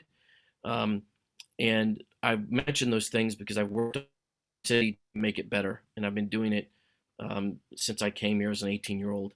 And so I say that because I think we need a SID downtown, but I think we need a new SID. And frankly, I think we need 4 concentrated on different geographic areas of downtown because of the way it's spread out. And the last thing that I want to talk about is why Board Bill 124 should be tabled. I know someone mentioned that Alderman Kodar said at a November meeting that if the petitions were certified, that Board Bill 124 wasn't necessary. I would hope if Alderman Kodar said that he would abide by those words. But I also want to point out, thank you, one other issue with Board Bill 124. Not only is it unconstitutional, but I think for the downtown SID to ask this committee to continue the community improvement district without the consent of property owners, 51% of property owners, by having the Board of Aldermen, this body, continue the SID, is a breach of the fiduciary duty of that board and its duty of good faith and fair dealing to us as property owners. The continuation of the SID is a contract, and it's supposed to be done with the consent of the property owners. And if the petition does have 51% of the signatures, then that's great. We'll move forward and we'll have to work with the SID to make it viable. The last thing I'll say is, in terms of the effectiveness of the SID, the clean team I think has been fantastic. Secondary has been fantastic. But in our building on the 411 and the downtown bike station, which is part of our building, I've never had anyone from the downtown SID reach out and talk to me about what's going on there with Urban Shark and the bike station. And that's just one example of things that I think need to change to make whatever SID we have going forward a new one, I hope, to make it more effective and address both commercial property and residential owners. Thank you, Madam Chairman and committee. Thank you, sir. Our next speaker is Brian Volume. Brian? Brian Volume. All right, sir. Thank you. Do you affirm that the information you're going to provide is true? Yes. And could you please identify if you're representing yourself or another entity? And could you provide the block number that you live in? I'm representing myself as a person, but I'm also the president of the Syndicate Residential Condominium Association and the secretary of the Syndicate Building Association. All right, sir, please proceed. The associations, both of them, signed the petition the last time the SID was renewed some, well, it's about, I think it was 11 years ago. at that time, it only took a few months for the SID to be renewed. The petitions were signed.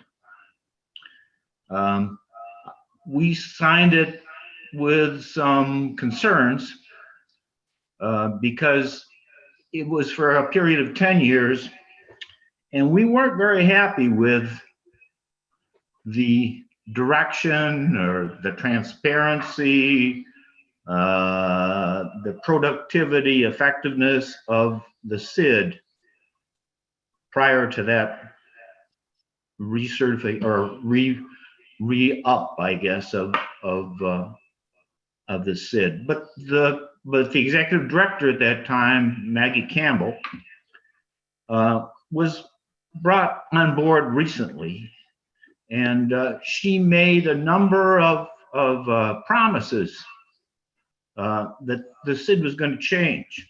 It was going to be more transparent. There was going to be more focus on livability. And so we signed. She was removed a couple of years later because she, I think, tried to make some of those changes.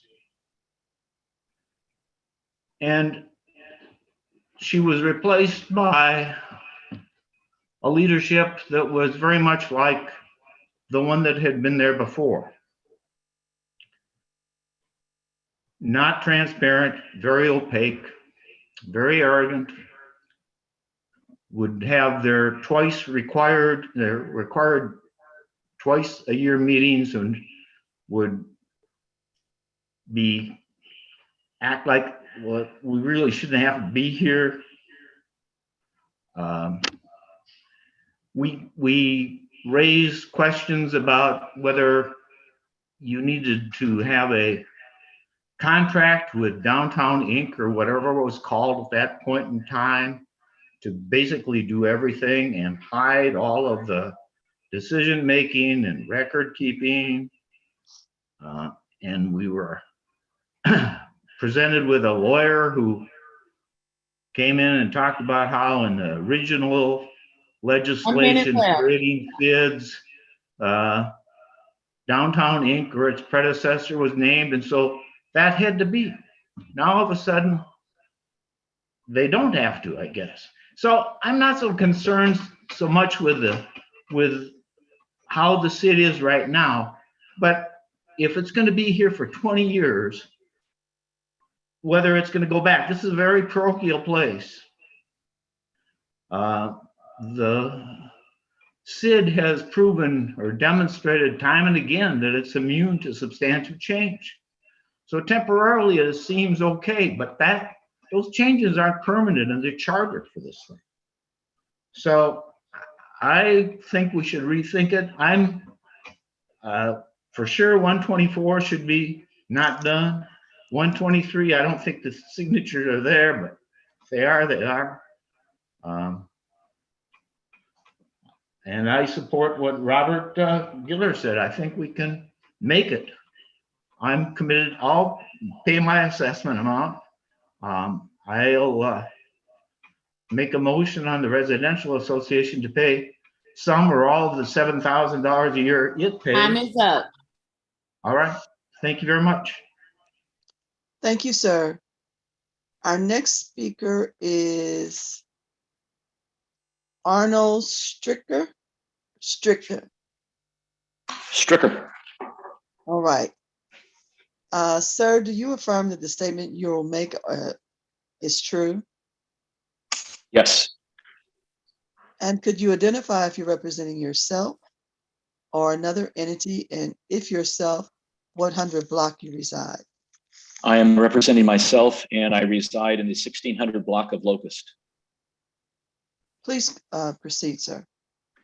I would like to thank the Chair, Alderwoman Davis, and the Ways and Means Committee for the opportunity to speak with you concerning Board Bill 123 and 124. My name is Arnold Stricker, and I'm a condo owner who lives in downtown West, and I am opposed to both of these board bills. My opposition to these board bills comes from dismay and frustration with the current downtown SID, dismay and frustration with the pattern of behavior, inefficiencies, arrogance and outright defiance of the SID towards residential and commercial property owners who pay an assessment to them, which funds their operation. Excuse me.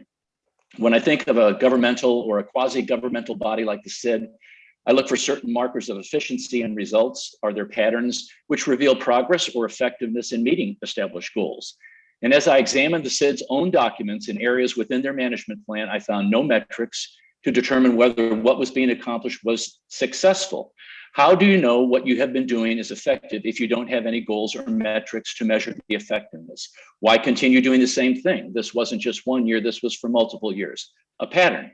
And when I reviewed the state auditor's report on SIDs in the state and published audits of the downtown SID when they were on their website, I noted comments of perceived or real conflicts of interest with respect to the bidding and awarding of contracts of downtown SID services. In fact, according to their own audit, in fiscal years 2018 and 2017, the SID expended $372,000 and $396,000 respectively to a variety of businesses whose principal executive management partner or member is a board member of the SID or their management firm at the time, Downtown STL Inc. This wasn't just 1 year, a pattern. And as I reviewed board members of the SID, I noted that there were many businesses and companies or their management represented and hardly any residential owners on the board.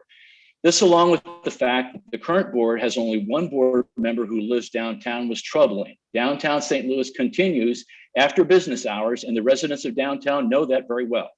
Do you really know what's going on downtown if you don't live there? How long has this been going on? A pattern? As individual residents and some commercial property owners began to express to the SID concerns about what was or wasn't going on, they were allowed to talk on one occasion, but were essentially ignored. When a group of these residents and commercial property owners got together to attempt to further discuss downtown issues with the SID on multiple occasions, they were ignored. Why not meet and discuss different ideas? Arrogance? 1 minute. When it seemed that the SID might not get all the signatures needed for the petitions, the SID came up with an 11th assessment in a 10-year period and the use of a new change to the SID Act, which is why we're here today. What message are they sending to residential and commercial property owners downtown? Defiance?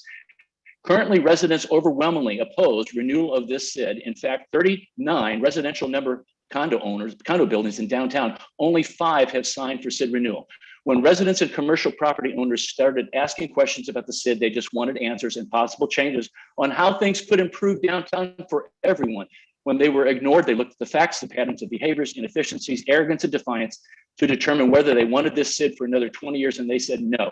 That's why I'm in opposition to both of these board bills and encourage you to also say no. We need a SID downtown, but not this SID. Let's work together to get this right. Thank you for your time and attention to this matter. Thank you, sir. Our next speaker is Ken Aston.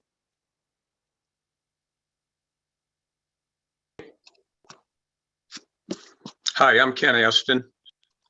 All right, sir. Do you affirm that your statement will be true? I affirm that my statement will be true. Could you identify if you are representing yourself or another entity or both? I am representing myself. And could you state what block you reside on?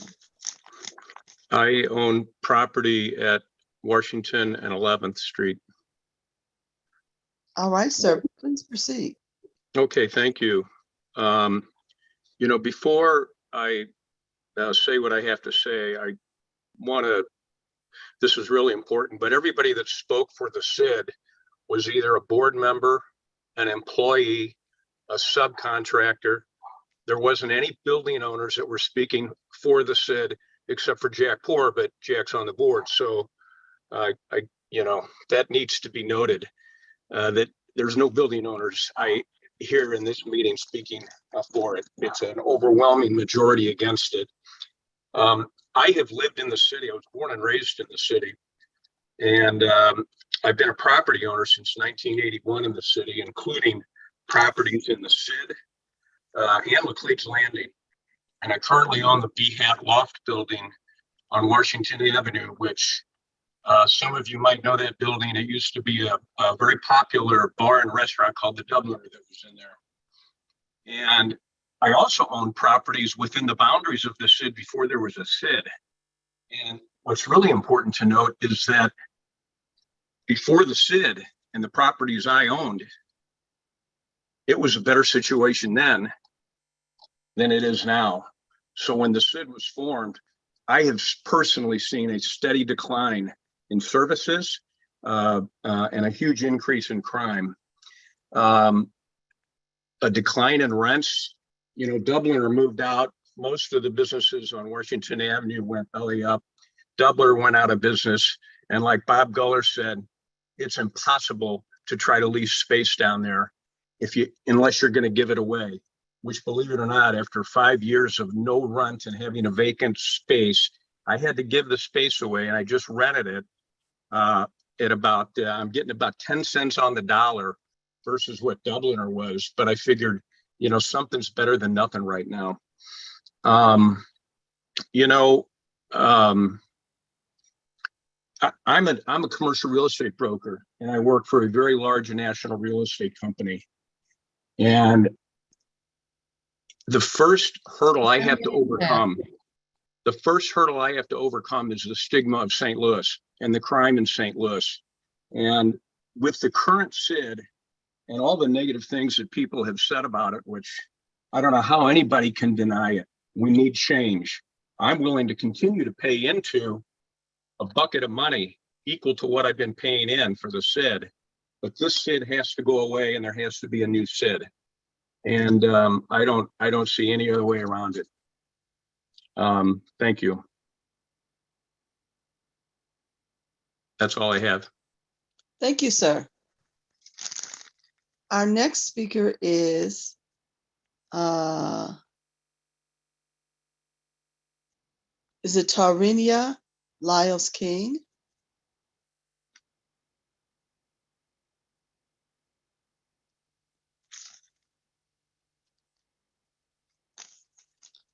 Tarinia Lyles King.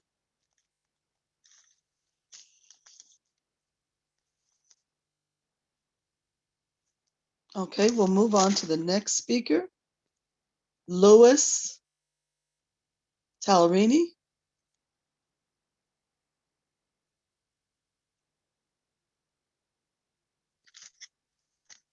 Louis Tallerini.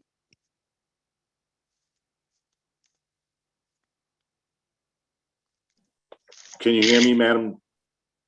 I can hear you. I can't see you, though.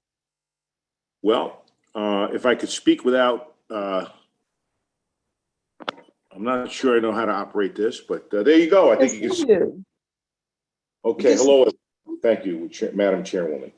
Sir, I'd like to ask you if you affirm that the statements you're going to provide are true. I do. And I'd like to ask you, are you representing yourself, another entity, both? And if yourself, what block you reside? I'm representing myself and Value St. Louis Properties, an asset manager that's been in business in St. Louis since 1991.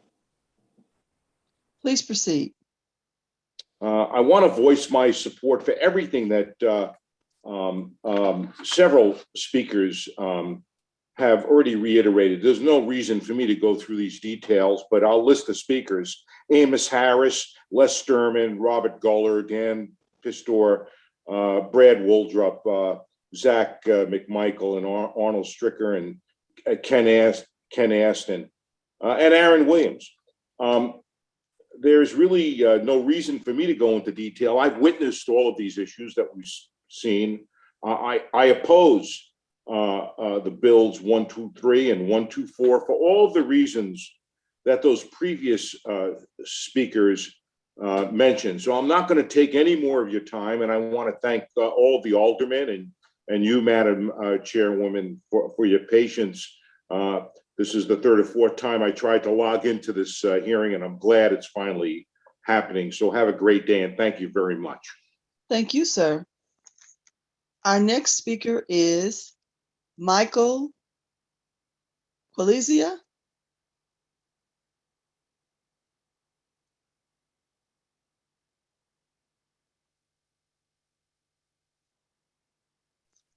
Michael Qualizia.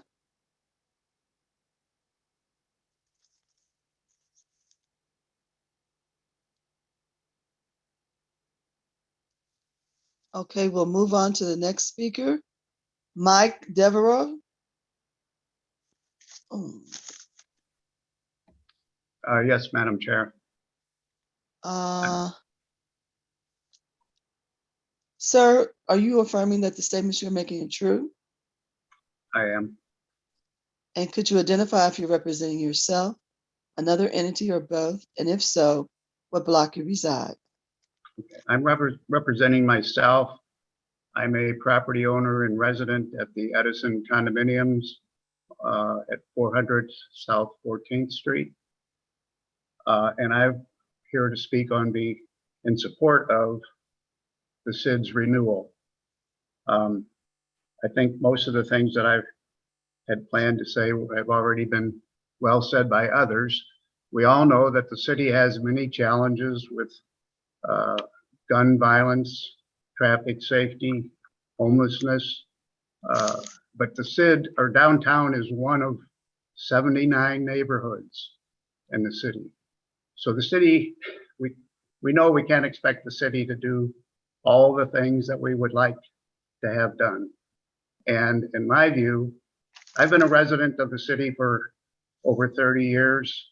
I've been a resident here in the Edison for 5 years. And I've worked downtown for 22 years. But in my view, the SID is doing a very good job in augmenting what the city tries to do in providing safety and security, cleaning the streets, emptying the trash, providing good lighting. I've had excellent support from the SID, from Ms. McCrary and Michelle Shaley, when I've asked about getting a dog waste station for our little green area outside the Edison, for improving the lighting in the area around here. You know, as I said, I don't expect the SID to do everything that the city can't do, but to augment it, and I think they're doing a wonderful job in that regard. And I think it's well worth the $15 to $20 a month that I'm paying into it.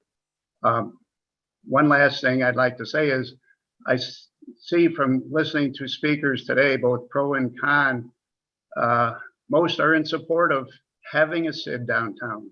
They see the need for such a 1 minute left. Thank you. But I don't understand why those in opposition don't work within the SID to make it as better, or, you know, more in line with what they would like. Now, a lot of them I see are business owners and so forth, and they're paying property tax for businesses that are have been severely impacted by the COVID and other things downtown. But having a SID is better than not having a SID. Thank you. Thank you very much, sir. Matt, your name got up. Matt Gio, your name got on here twice, so you've already spoken. And our next speaker is Kathleen Ratcliffe. Madam Chair, Kitty from the CVC reached out. She had I think a funeral for somebody today, so she can't be here, but she's in favor of renewing the SID and has sent a letter stating that. Thank you, sir. Our next speaker is Jan, is it Sandweiss?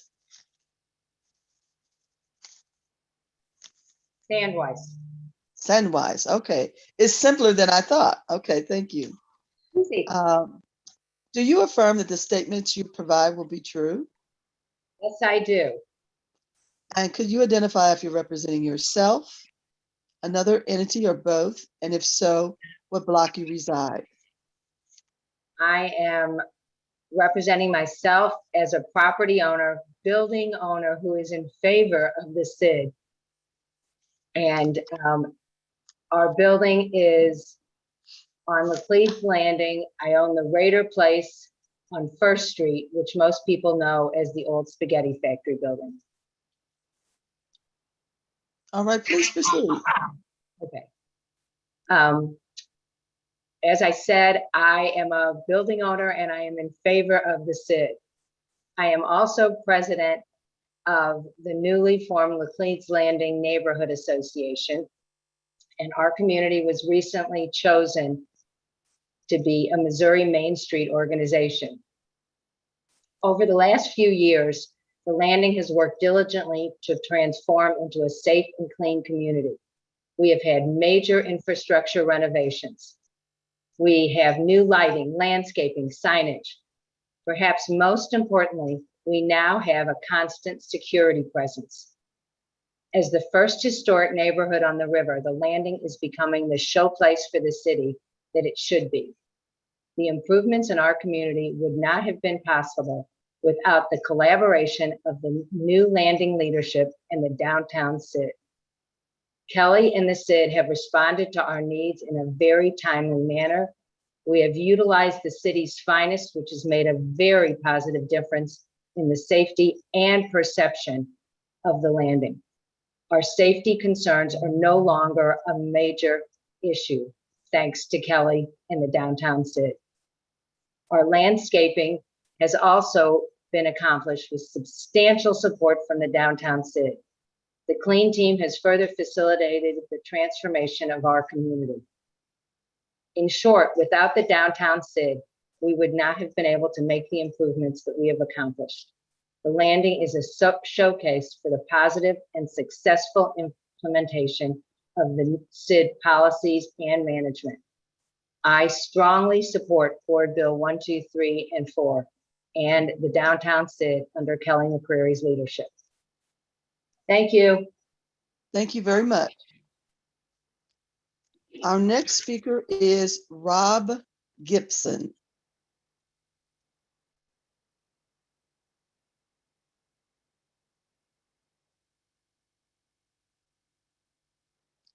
Rob Gibson.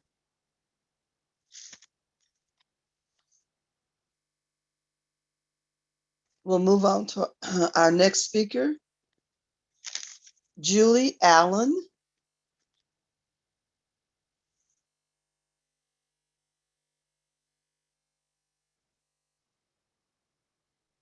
Julie Allen.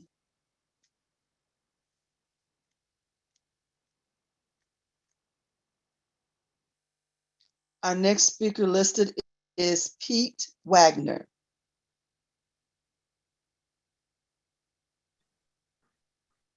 Good afternoon, Madam Chair.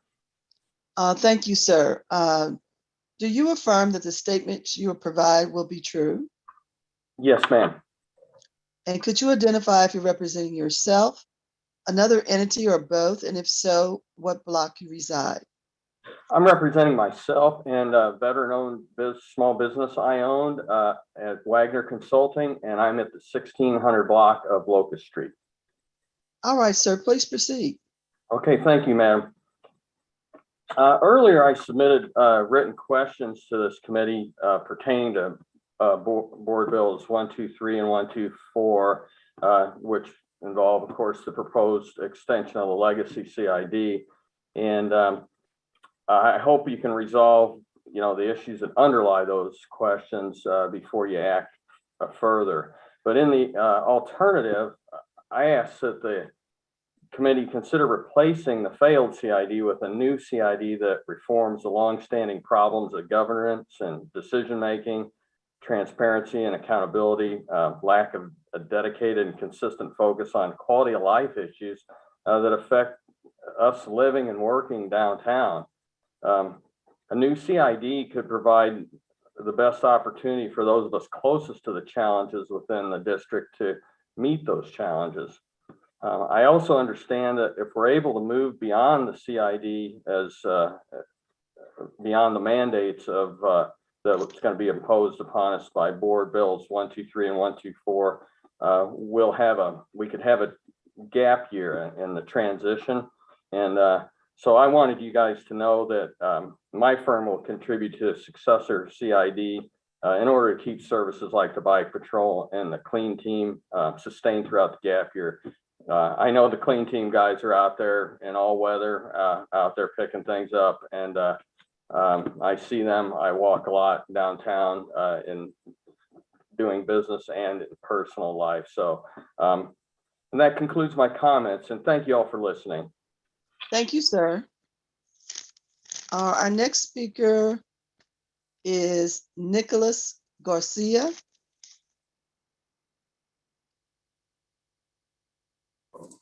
Thank you, Madam Chairperson and members of the committee.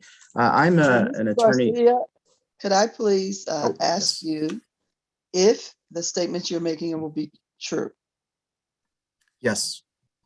And could you identify if you're representing yourself, another entity, or both, and indicate the block that you reside? I am representing the St. Louis Cardinals Baseball Club, the 700 block of Clark Street. All right, sir, please proceed.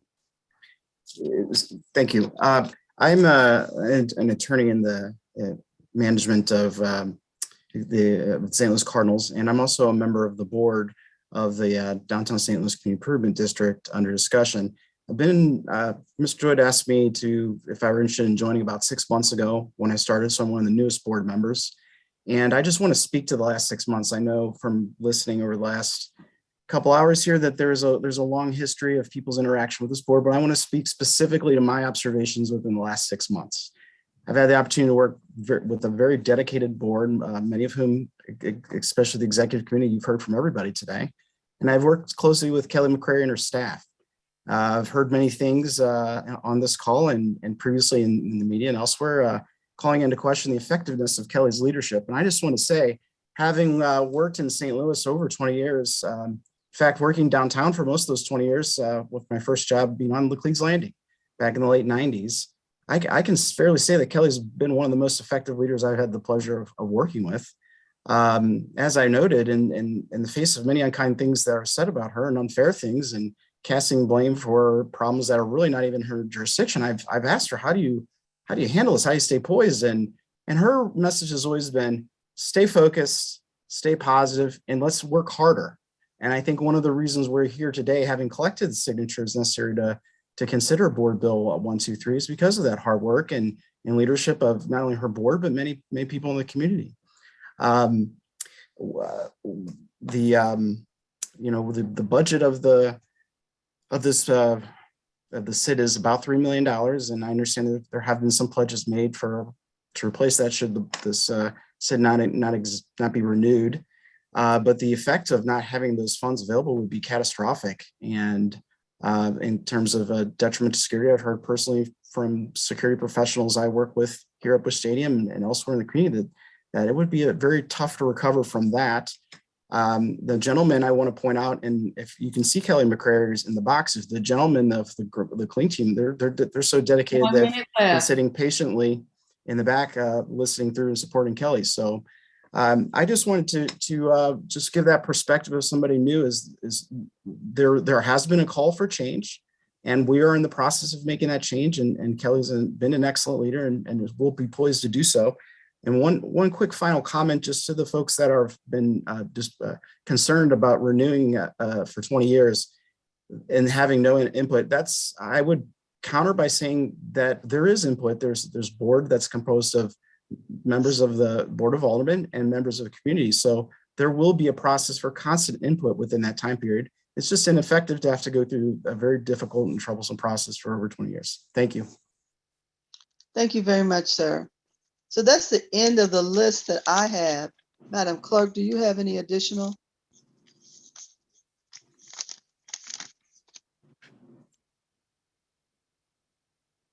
No, ma'am, unless you wanted to go back over the ones that did not respond. Oh, I have them outlined here. I think what we should do probably is make it simple for ourselves. And I will ask, if you signed up to speak and you were not on the call previously, please raise your hand.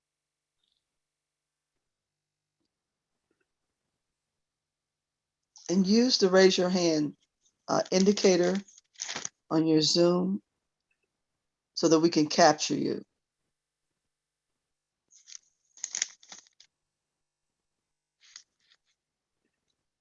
I know Lyle Weissman, Brian Marsh, Dr. Denbo, and let's see, Tarinia Lyles King, Michael Felicia, Rob Gibson, and Julie Allen. Those are the ones I have.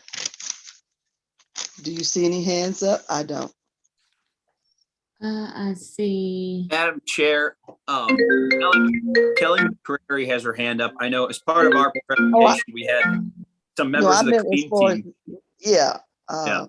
yeah, I was talking about people that when I called their name, they did not answer. Gotcha. Sorry. Okay. So we can move on. So what I'd like to do now is sponsor, I wanted to give you a couple of minutes before I go to the committee.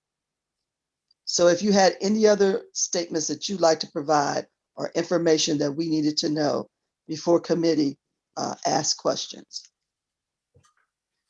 Sure. Thank you, Madam Chair. I think one of the things I want to clear up here is, well, yes, Board Bill 123 extends the term of the SID for 20 years. It does not extend the assessment for 20 years. That is only for 10 years. And so, 10 years from now, if the voters are in the district are happy with how things are performing, they can renew the assessment or choose not to. And this is how we've structured a number of these district-wide SIDs in recent years, where the life of the SID lasts longer than the term of the assessment. I know the Soulard SID is similarly structured. Grand Center is as well. Yeah, and there's been a lot. I know Mr. McMichael and others have spoken about, the notice for today's hearing.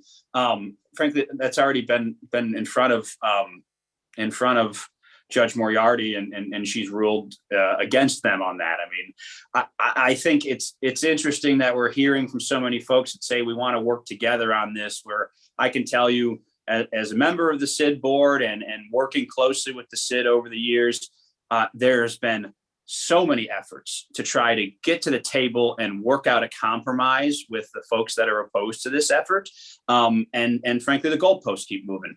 It reminded me of some of the situation we went through, with trying to keep our football team. And so we finally got to the point where we're running out of time. If we don't renew this thing, it is going to go away. And that's why we're moving forward today, because, great, it sounds wonderful that we can all be kumbaya and sit around and hash out a new SID. Well, the reality is any effort to do that has thus far failed. And in the city councilor and the assessor have determined we've met the requisite number of signatures, and we want to proceed with a vote today and keep this thing moving. I have great respect for some of the downtown property owners who have said that, they would voluntarily contribute, while in the absence of a SID. Well, that sounds really nice, and I believe that they're sincere that they would voluntarily contribute, but I believe most of the folks in the SID boundaries would not voluntarily contribute. I mean, I've seen that in other neighborhoods I represent, where you try to rely solely on volunteer, labor and contributions for the neighborhood, and it just simply doesn't work. At some point, you've got to come up with a new structure. So, I would say that we've heard from a number of vocal opponents. They've been vocal for many, many years. You've also heard from a number of major leaders downtown who are in favor of the SID's renewal. Stiefel Bank, who employs thousands of people downtown and owns property, the St. Louis Cardinals, St. Louis Parking, LHM, the Laughlins are in favor of this renewal. Many of our downtown leaders, Spire Energy, a major downtown employer, many of our downtown leaders are very much in favor of this renewal. And so I look forward to answering questions. I know if you've got technical questions, David Richardson and his team are here and available, and I'll do my best as well. And I've asked several of the board members who are part of my presentation and Major Creasman to hang out to answer members of the Ways and Means Committee's question. And lastly, Madam Chair, I just wanted to point out that Kelly has standing with her and behind her a number of members of the Sid Clean team who everyone who spoke today, we see these folks out, outside in the elements, helping downtown, keeping downtown clean and safe on a daily basis. And I want to thank them for their efforts. And if we could just give them, a second to wave and be acknowledged, I'd be very appreciative. Kelly has her screen available. Let's move. Kelly, make that happen. Thanks, guys. I see you waving. Thank you very much for being here. All right. So now let's move on to the committee. Alderman Boyd. Yes, thank you, Madam Chair. This has been a very interesting hearing. I'm still trying to get unconfused. Let me ask the question about notice of signatures, because I haven't found anything in the board bill. I'm guessing that's in the state statute. But does notification of property owners after signature certification, when is that supposed to happen exactly? Jack, do you want to have your attorney answer that? I'm going to, Alderman, I'm going to let David Richardson from Hush Blackwell, who represents the CID, answer that. Okay. Sure. So this is David Richardson with Hush Blackwell. I'm attorney for the Downtown St. Louis Community Improvement District. So the CID Act provides that there needs to be a notice that is provided both in the newspaper, and then there needs to be a certified letter that goes out to every property owner. The list of property owners is derived from the list from the city assessor and collector revenues office. The newspaper notice goes into the newspaper in the 2 weeks prior to the week of the public hearing in a paper of general circulation. We did go an extra step. We published it 3 times rather than 2 times. We also went an extra step. We did certified letters to all the property owners. We also did regular mail, having some experience with the Soulard CID with the mail getting delayed. We did do registered mail or regular mail as well, so that people got notice of the hearing. And as Alderman Coder alluded to, there have been there's 3 lawsuits actually that have been filed by the opposition here.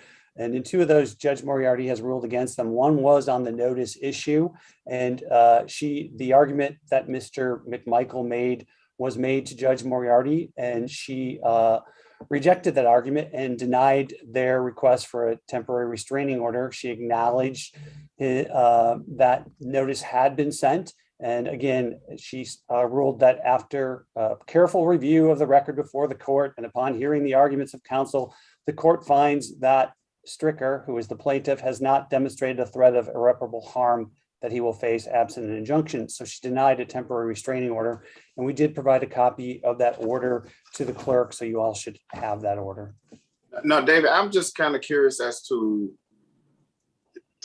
so explain to me notification about, I was concerned about notification after certification of the signatures. Is there no such thing of a notification after certification of signatures, or is notification giving? Just help me understand the notification process, because I'm confused. Notification that's required is a notification that there's going to be a public hearing on a petition. Okay. So that's what they received notice of, that there's going to be a public hearing. If there is no verification or certification of a petition, then you all wouldn't hold a public hearing. So what they challenged was they did 2 challenges. They basically made the argument that you couldn't hold a hearing until there was a certification of the petition. And they also argued that you could not send notice out until there was a verification of the petition. As I said, the judge ruled against them on both of those arguments at the temporary restraining order level. So I'm not a lawyer, David, but I find it kind of interesting that why would we be introducing a board bill if we don't have a certified petition for CID? Why would we do that? Isn't that putting the cart before the horse? You could look at it that way, but again, legally speaking, the CID Act doesn't prohibit that action. And actually that happens, I would say, with, it's happened, half a dozen or more times, I'd say, with SIDS and other special districts like that in the city of St. Louis. Okay. The issue here is that this SID has the existing, the SID that we're amending here has an expiration date of December 31st, 2021. And so we need to get this bill passed and before the end of the year.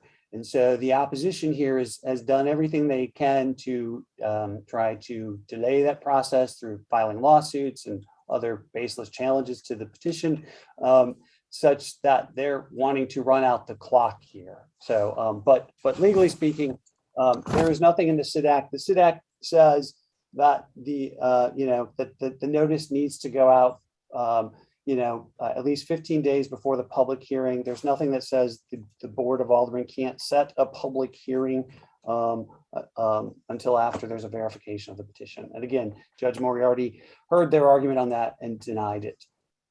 Yeah, and just to be fair, I just think about petitions and how you have to get a petition to get a liquor license and what that process looks like. And I'm very logical. I'm not a lawyer, but I'm logical and practical. To me, it doesn't make sense that we would be, introducing a board bill and we don't have a signed petition. Because what happens is you give notification, and then you don't have the signatures. And then do you get a new 15-day clock if you don't have the signatures? Well, you wouldn't hold a hearing then. And just to be clear. Or you just keep extending the time? I'm just trying to understand the process. So to be clear, there was a petition on file when the notices went out. It had not been verified yet by the city registrar's office, is the only issue here, or their complaint, is that they think that there shouldn't have been a notice of a hearing given until there was a verification of the petition meeting the signature requirements. And as I said, the statute doesn't require that. The statute requires that before you hold a hearing, that there be a verification of that petition, not that you can't do your notices before then. And in fact, what the statute says is it makes it clear that it requires that the city act no later than 45 days after the filing of a petition. So again, it's to make sure that the city doesn't sit on a petition forever, as opposed to proceed in all earnest on a petition. Right. So if a person turned in a petition that required 50 signatures, but they turned in on January the 1st, 30 signatures, the city has until roughly the 15th of February to do something. In the meantime, they have between the 1st of January and the 15th of February to get the additional 20 signatures. Am I on the right track? No, you don't get to get additional signatures. So once you turn in your petition, it's done. So we turned in our petition on October 20th. You don't get to add additional signatures to it. Okay. You're done. The city takes the process, goes through the process to verify that. The only thing that occurs after turning in the petition on October 20th, the statute allows for the withdrawal of signatures within a 7-day period thereafter. And the opposition did work feverishly to try to get people to withdraw signatures. Yeah, if I could weigh in real quick, there's no cure period, Alderman Boyd, and the reason we postponed this multiple times is, it took the assessor and the city councilors, longer than I think any of us anticipated to review and certify the signatures submitted. And frankly, they asked for the additional time just because this is of great importance and under a lot of review and scrutiny. So everyone wanted to make sure we got it right. Okay. And so when it comes to signatures, who's authorized to sign the petition? So, the petition needs to be signed by greater than 50% per capita of the properties within the boundaries. So that means if there are 50 different property owners, you would need to have 26 of those different property owners sign. And then it needs to be signed by greater than 50% of the assessed valuation in the district. And so, that's the requirement for signatures. If that's is that your question? Well, so for property owner, because I know the only thing I know about petitions, I look for the day I can do a SID bill, seriously, and a TIF bill. This is all a learning process for me. So I just know, having done a petition as an alderman for a liquor license, how challenging it can be to get signatures and how you can't sign for your mother. You know, No, you and have Chairman, actually these have to sign. be, sorry, Mr. Alderman Boyd, these have to be notarized as well. So they have to be notarized by the property owner or somebody representing the property owner. I mean, is it either or? Well, many of the properties, especially when we're talking about downtown, are held by, you know, limited liability companies. So they have to be signed by either the property owner, if it's owned by an actual individual, or if it's owned by a corporate entity, by someone authorized to sign on behalf. Okay, got it. Okay. Wow. Well, I tell you Which is what complicated this process, especially relating to downtown in a pandemic, trying to track down out of town building owners. You know, when you're sending a mail to an office they're not in, certainly slowed things down. Sorry, I didn't mean to cut you off. No, that's okay. And I'm moving because I got construction going on, all kind of stuff. So I'm multitasking. Okay. I'm because I don't live downtown and I don't want to, you know, get in the middle of, you know, some maybe politics that I don't really know. I do know we have a colleague that lives downtown and has been on whatever these boards they call them. So Alderman Page, everybody knows Alderman Page. And so I just kind of have to kind of help follow his lead and advice as well. Not that I don't trust anybody else, but what I know of downtown, you know, the SID seem to be working.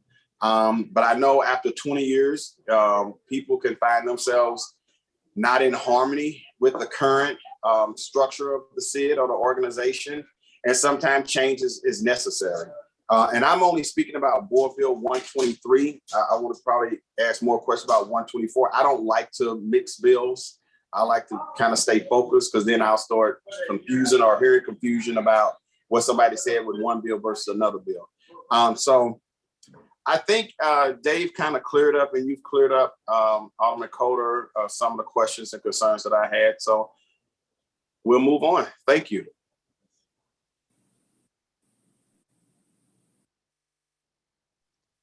Thank you, sir. Alderman Vaccaro, are you on? Yes, I'm here. Go right I ahead, guess you can sir. hear me. Okay. No, I'm just going to say I really have no real questions. You know, when the four sponsor and co-sponsors all represent that area, it tells me something that the importance of this. So, you know, I'm in support of it. You know, again, if only one of the four aldermen represented that area was in favor and three were against, it would, you know, would make me think. But all four aldermen representing that area, aldermen, alderwomen, alders, my wife corrected me, alders, representing those areas are in favor, which makes me say, you know, I am in favor of this. So that's really all I had. And I was corrected by my wife. They're not all alders, they're alders. Thank you. Thank you. Alderwoman Howard.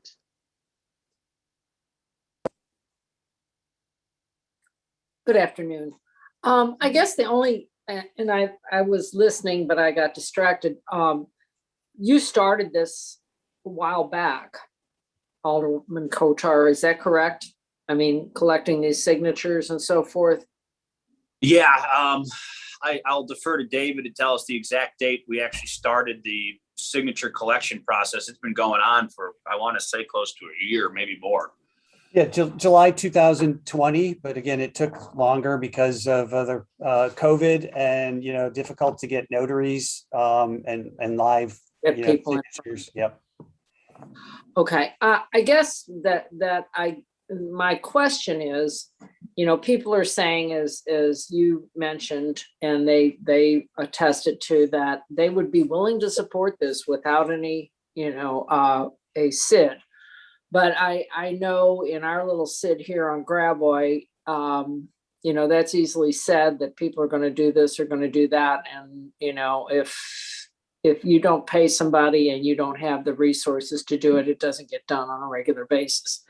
So has there been any negotiation about the parameters of the SID? You know, or is that negotiable of the function of a SID? There's been extensive negotiations and community input taken into what the SID should look like going forward. So as part of this process, it's not like we're just renewing it as is and going on. I mean, there's substantial changes to its scope, to the level of assessment, which is it's actually decreasing, and the structure of the board. The composition of the board is changing considerably. It's shrinking. And I don't have those numbers right in front of me, but I believe it's broken up into different sort of classes of downtown residents, asset classes, you know, big property owners, smaller property owners, residents. And I will defer to either David or Laura Radcliffe or somebody from the SID who is more familiar with that future structure. I know we don't need to get into the weeds. I just wanted to know if people had been heard and any of their suggestions were taken into consideration as you redid the SID and many of them, yes. Some of it is set by law, what can be done, and some of it is negotiable, but I just didn't know if any of that was taken into consideration as you renewed this document. Yeah, if I could speak just briefly, it's like, yeah, this process began in July 2019, and there's been an extensive, you know, public outreach and public engagement process where the SID hired Soapbox, a local company here, to go through a 5-step process to get input, you know, so they did a bunch of research for best practices. They met with the Kansas City SID and its downtown council. They met with the state auditor to address concerns that the auditor's office had with SIDs and what best practices were. They met with stakeholders, including a lot of the board members that you heard in opposition here to the citizens group. They met with Mr. O'Leary and Mr. Sturman and Mr. Harris, and there was extensive public outreach over, you know, a 6 or 7 month period. And there was also a property owner survey where 228 people responded to that survey. So there's an extensive survey to figure out what was the best, you know, way to proceed with a renewed SID here. And then a lot of that was, you know, addressed, and changes were made, as Alderman Coder mentioned, to reduce the size of the board and what activities the SID would have going forward. So yeah, an extensive process then, and it wasn't until July or August of last year then when the actual process of gathering signatures was started. And I do want to say on that one, you know, there's some of the commentary was, oh, it's like this 11th hour thing, and it took them forever and they couldn't get the signatures. Well, again, that frankly isn't that long of time to get signatures, as Alderperson Howard, to get your SID going. And, you know, Alderman Coder referenced the Soulard SID, which was, you know, is probably the closest in size to the downtown SID. And that was a 3-year process, to, you know, come up with and get the signatures on that one, as opposed to this was, you know, let's say a 14 or 15 month process. So the length of time it took to get this is not out of the ordinary. We also worked on Central West End SIDs, and, you know, that is the Central West End Business SID, which is in Alderperson Navarro's ward, only has 57 properties, but that still took 7 months to get signatures. So again, it's not a, you know, as you know, it's like getting signatures, tracking down property owners who are out of town, and then throw in a pandemic, and it's a much more difficult process. Yeah, I just wanted to know that some of the changes that they asked for had been addressed or are not, you know, maybe they couldn't be, but I'm just wanting to make sure that we're getting a fair representation here. And yes, I think that we should move forward with this. And I understand some of the property owners' frustrations are what many of our frustrations are. The crime, you know, even out of downtown is a frustration for all of us. So, and I guess, you know, I don't know, SID or no SID, crime still exists. So anyway, thank you very much. And that's all. And I will support this. Thank you. Thank you. Alderwoman Spencer? Thank you, Madam Chair, members of the committee, and everybody who came out today. I just want to thank everybody who came down to testify, most especially those who are residents of our downtown. I think we all know that no city can be a successful city without a successful downtown, and the state of our downtown affects us all. And the reality of our downtown right now, it's less than ideal, to put it lightly. The property values in our downtown area haven't improved in several decades. The reality that causes me a lot of pain, and should cause us all to pause and ask, what can and should we do differently to address these issues? Without addressing these issues, our downtown, our city can't lead the region out of the stagnation that's really plagued St. Louis as long as I've been alive. It's resulted in company headquarters continuing to leave, and like the several large buildings we have downtown, particularly down there, sitting vacant for decades, in some cases. If it ain't broke, don't fix it. But what if what we're doing just isn't working? I'm really encouraged by the acknowledgement that things aren't working well. The new leadership in the downtown CID, Kelly McCrary, we haven't met, but you seem like a breath of fresh air and a real acknowledgement of a change of course that I think is really helpful. One that is clearly, you have a lot of respect, and it looks like you're working in a new positive way. And I'm really encouraged by that. That being said, I'm also really discouraged by the significant opposition testimony and the vast number of contested signatures we've seen and some of the communication that's come our way. But of course, the Board of Aldermen is not here. We're not equipped to vet these signatures or to really figure that out. Community improvement districts should be led by and imposed by the community that they serve, a process that's validated not by us, but by a process that necessarily exists outside of the political process for good reason. But these issues, CIDs, community improvement districts, do come before this body for a reason, part of which is to hold public testimony, to hear public input. And we've had a very, very robust discussion today.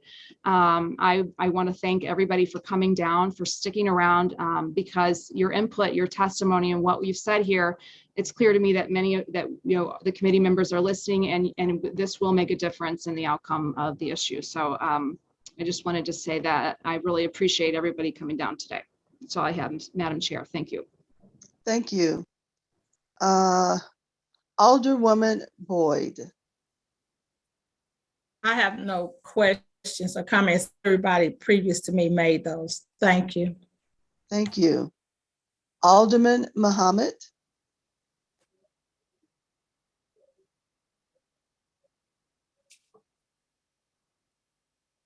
Okay, I guess he had to leave. Alderman Oldenburg. Thank you, Madam Chair. I don't have any questions. A lot of my questions were asked, and appreciate that. All right, thank you, sir. Alderwoman Navarro. And thank you to everyone who has testified today and stuck with this process. I do have a couple of questions. One regarding the ruling on the TRO about the notice. So I guess maybe this is a question, it's either for the sponsor or for Mr. Richardson. When I looked that over, and maybe there's something I'm missing here, that was a ruling on the TRO saying that there wasn't any irreparable harm. But I didn't see a ruling on the merits about notice, or even any discussion on the likelihood of success on these claims. It just, there are 4 factors to whether you get a TRO, and the first one was irreparable harm.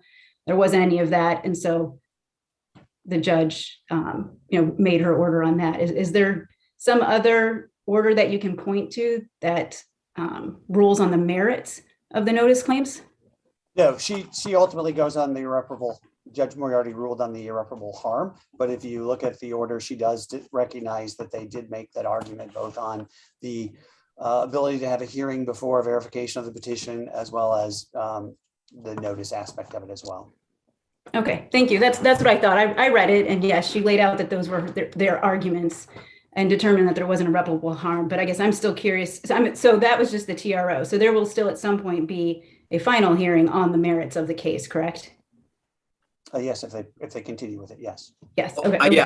Alderwoman, regardless of what we do here today, I'm hoping we'll pass both bills. But I fully expect the opposition, which has been very litigious for the last year, to continue to be so. Okay, thank you. I just wanted to clarify that matter because it made it was seeming like all of the issues about notice had been ruled on and wrapped up, and that's not really the case. What was ruled on was that those issues do not constitute irreparable harm. So thank you. I just want to clarify that. Again, did not intend to mislead you, but, and I would note that the plaintiff in that case actually did testify here. So the whole point of notice is that you had notice and an ability to testify. So. Yeah, no, I understand. Thank you. I do have a question then also about Board Bill 124. We haven't talked too much about that, but the question was raised, and I have the same question. If the signatures have been verified, what is the purpose of Board Bill 124 other than to, I guess, grant more power to the board to circumvent the will of the voters, which is kind of how I read that. So the reason we're asking for votes on both is, yes, 123 extends the life of the SID for 20 years and the assessment for 10. 124 is sort of a belt and suspenders approach, extending the life of the SID for 20 years, but not the assessment. We can't circumvent, we would never go around the will of the people, on a taxing issue like that. My fear is if we proceed with one and not the other, we're going to find ourselves in a situation where, the litigants are going to tie up. We've gotten the signatures, and I believe we'll prevail on there. But there's going to be, I think, prolonged litigation on that subject. And in the meantime, the SID has existing revenues from this year's assessment and from the 2021 assessment that we'd like to have the ability to continue to utilize. And we can't do that if the SID is no longer in existence, or if it's suspended by a court pending the outcome of the opposition's litigation. David, correct me if I got that wrong.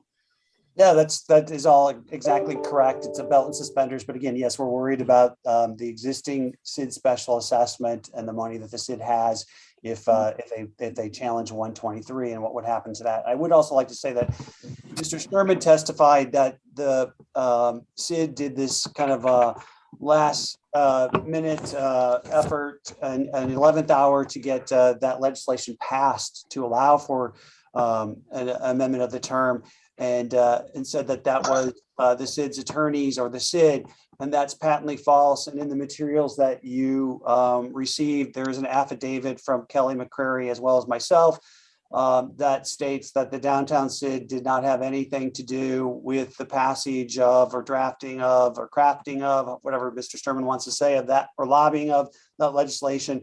Neither did myself nor my law firm. So that was legislation that was sponsored by a Missouri representative who from north central northwestern Missouri up on the Iowa border. Again, that, as the alderman alluded to, that bill doesn't deprive of any property owner of its right to participate in a vote for a special assessment or a petition for a special assessment or any other funding mechanism. That bill simply allows the, in this case, the Board of Aldermen or a city council, another community, to extend the term or life of a SID, but not the funding mechanism of a SID. So as the alderman said, what we're worried about is the SID here expires on 12/31/2021. That Board Bill 124, in the event that they try to tie up 123, that we'd still have that, so that the SID would continue to live, so that it could spend the money, the assessment from 2021, and the other money that's in its coffers. Okay, thank you. So the SID though is set up as there's a nonprofit. And so that would go away December 31st, 2021? The not-for-profit would still exist. The not-for-profit predates its SID aspect. The not-for-profit was formed in 1997 and then became a SID first in 1999. The not-for-profit aspect would, but not the SID part. So if the SID dies on 12/31/2021, then what the SID aspect of it dies. What the statute provides is that then the Board of Aldermen would need to pass an ordinance to decide how to distribute the money that the SID has collected, either back to the SID as a not-for-profit or a different organization that would benefit the property owners. And so again, we don't want to have to go through that process either. We don't want to have a lawsuit out there challenging Board Bill 123 and have to come back here in January and have another piece of legislation passed to allow the SID as a not-for-profit to spend the money, the assessments from 2021 and other money in the bank. Okay, thank you. And then just one more. So if 124 doesn't pass, does that just place a requirement to go out and get, to do another petition at a later date? Is that the consequence, I guess, of that? If 124 doesn't pass and 123 does, again, I didn't really, and 123 isn't challenged, I don't have any issues, right? If 123 gets tied up in litigation, I just assume that, all right, they'll make some arguments of, of tying it up and trying to prevent the SID from spending the money on safety and clean and all that kind of stuff next year is the concern. But, if you just had 124 by itself and not 123, 124, again, would just extend the life of the SID, but it would not provide any funding mechanism. So yes, you're right. You'd have to go out and get a signature on a SID special assessment next year. Does that make sense? Gotcha. Okay. Yes. Thank you. And I know I probably got that confused there. So thank you. Yeah, I don't have any other questions. Today's testimony has been very helpful. And I also want to reiterate that I'm not hearing anybody opposed to a SID. I think everybody that I've heard really recognizes the value of a SID. And I definitely have seen that in my ward. And obviously one is very helpful downtown as well. And generally, once the signatures have been turned in and verified, I don't feel that it's my responsibility as an alderperson to go back and review that. But the statute does say you turn in the signatures and there is a hearing. And we clearly have had a lot of testimony on both sides here and from everyone who is very passionate about making sure that downtown works. And I don't see this as a reflection on the current leadership.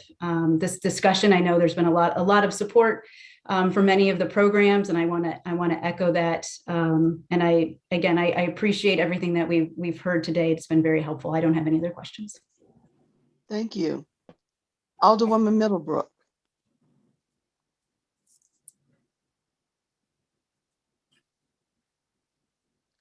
Alderwoman Evans.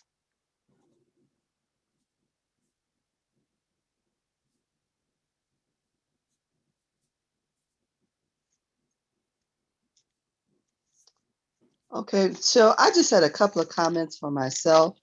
Almost everything that I had put a note on has been answered. The only thing that I wanted to share as a participant on the board and being a part of the downtown concerns for a number of years now, residents are very vocal, and I appreciate it.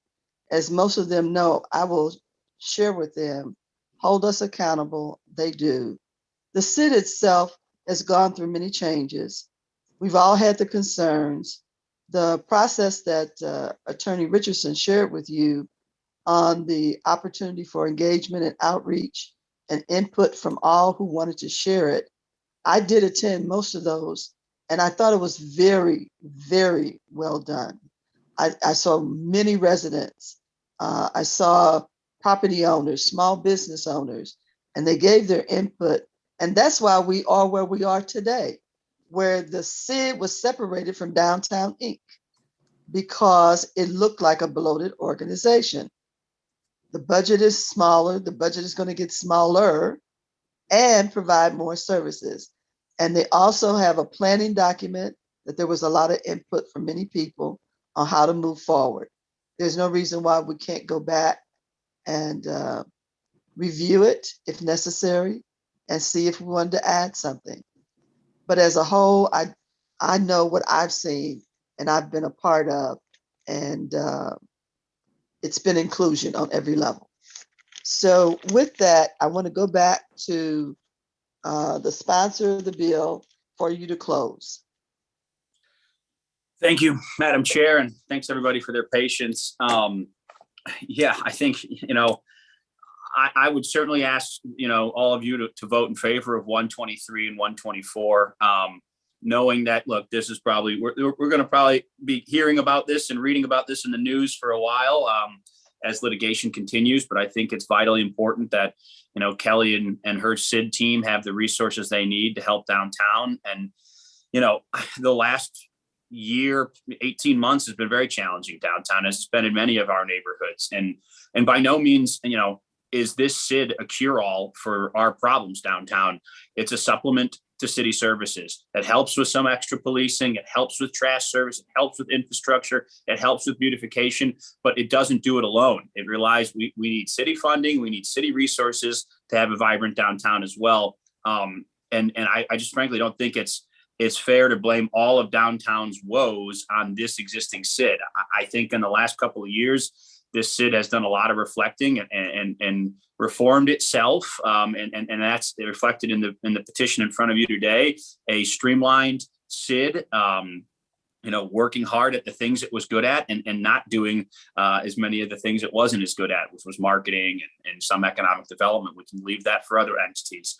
So I would just ask for your favorable consideration on 123 and 124. The chair will recognize and accept a motion for Board Bill 123. I'll make the motion. We pass Board Bill 123 out with a due pass recommendation. Second. It's been moved and second. Madam Clerk, would you please call the roll?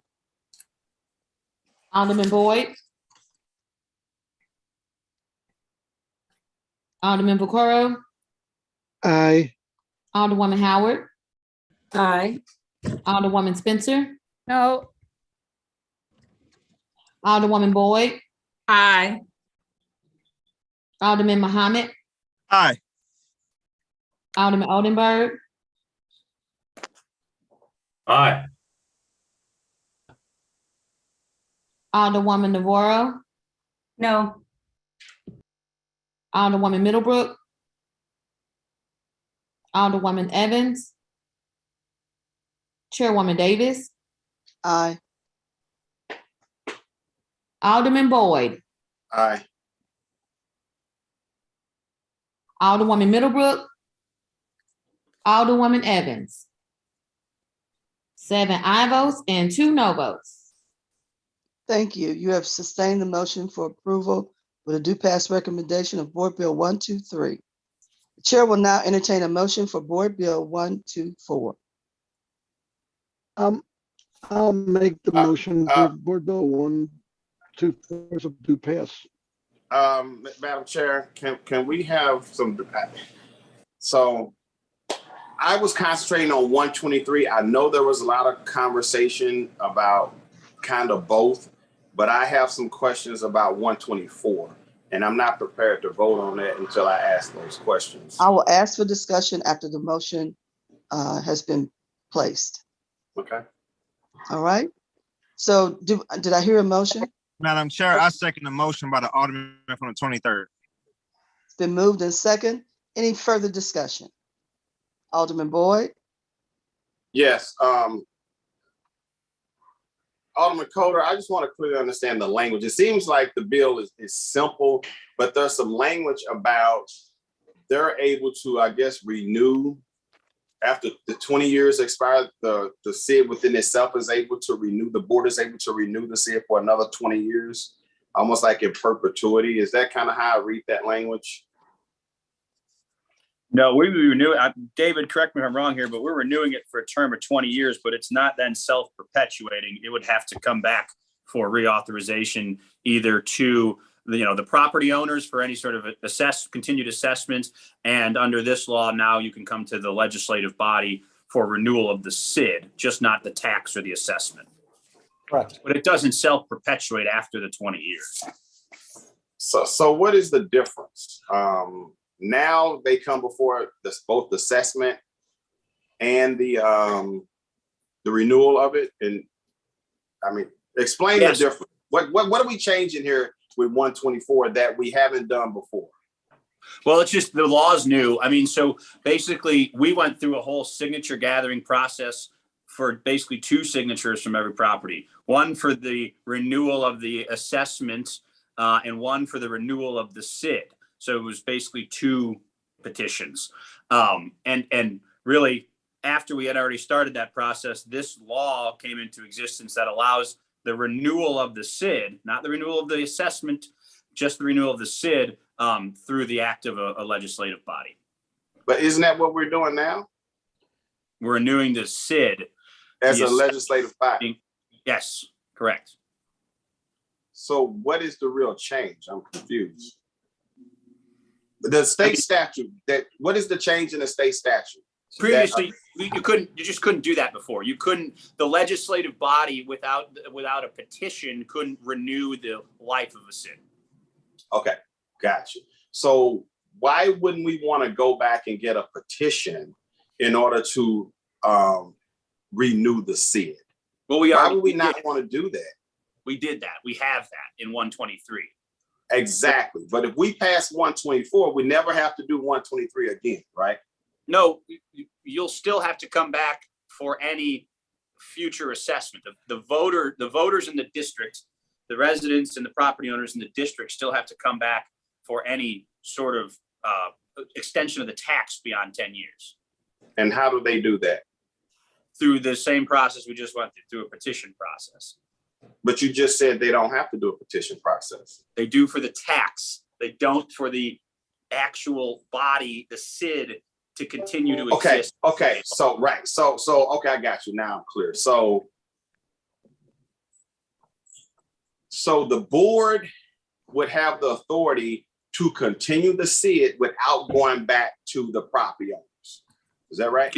Continue the life of the SID. They couldn't levy any future. Okay, right. The life. Yeah.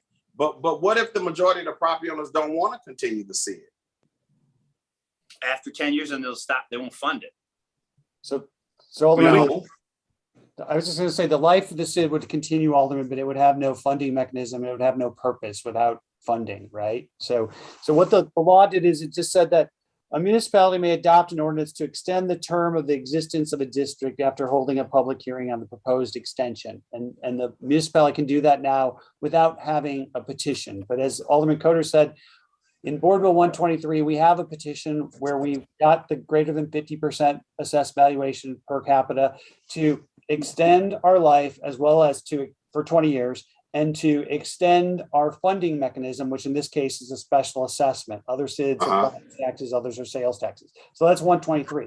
And 124 is a bootstrap here, which is that one just extends the life of the SID, not the ability to impose a special assessment or any other kind of funding mechanism. So it just allows the SID, if 123 didn't pass and 124 did, Alderwoman Navarro asked this question, it would just allow that the SID could wrap up its affairs then, spend the money that it's getting here there's a special assessment this year. People will pay their special assessment in December, then it'll get remitted to the SID next January. It could then spend that money on the supplemental police services and things like that, because it would still be alive, right? Because we extended its existence, but it can't impose a new assessment for 2022 or 2023 if you just had Board Bill 124. So again, all it's doing is extending the life of the SID, but it doesn't really harm anybody because the SID it wouldn't impose a special assessment or a sales tax or property tax unless they really did get a petition that allowed for that, which in this case we did, which is Board Bill 123.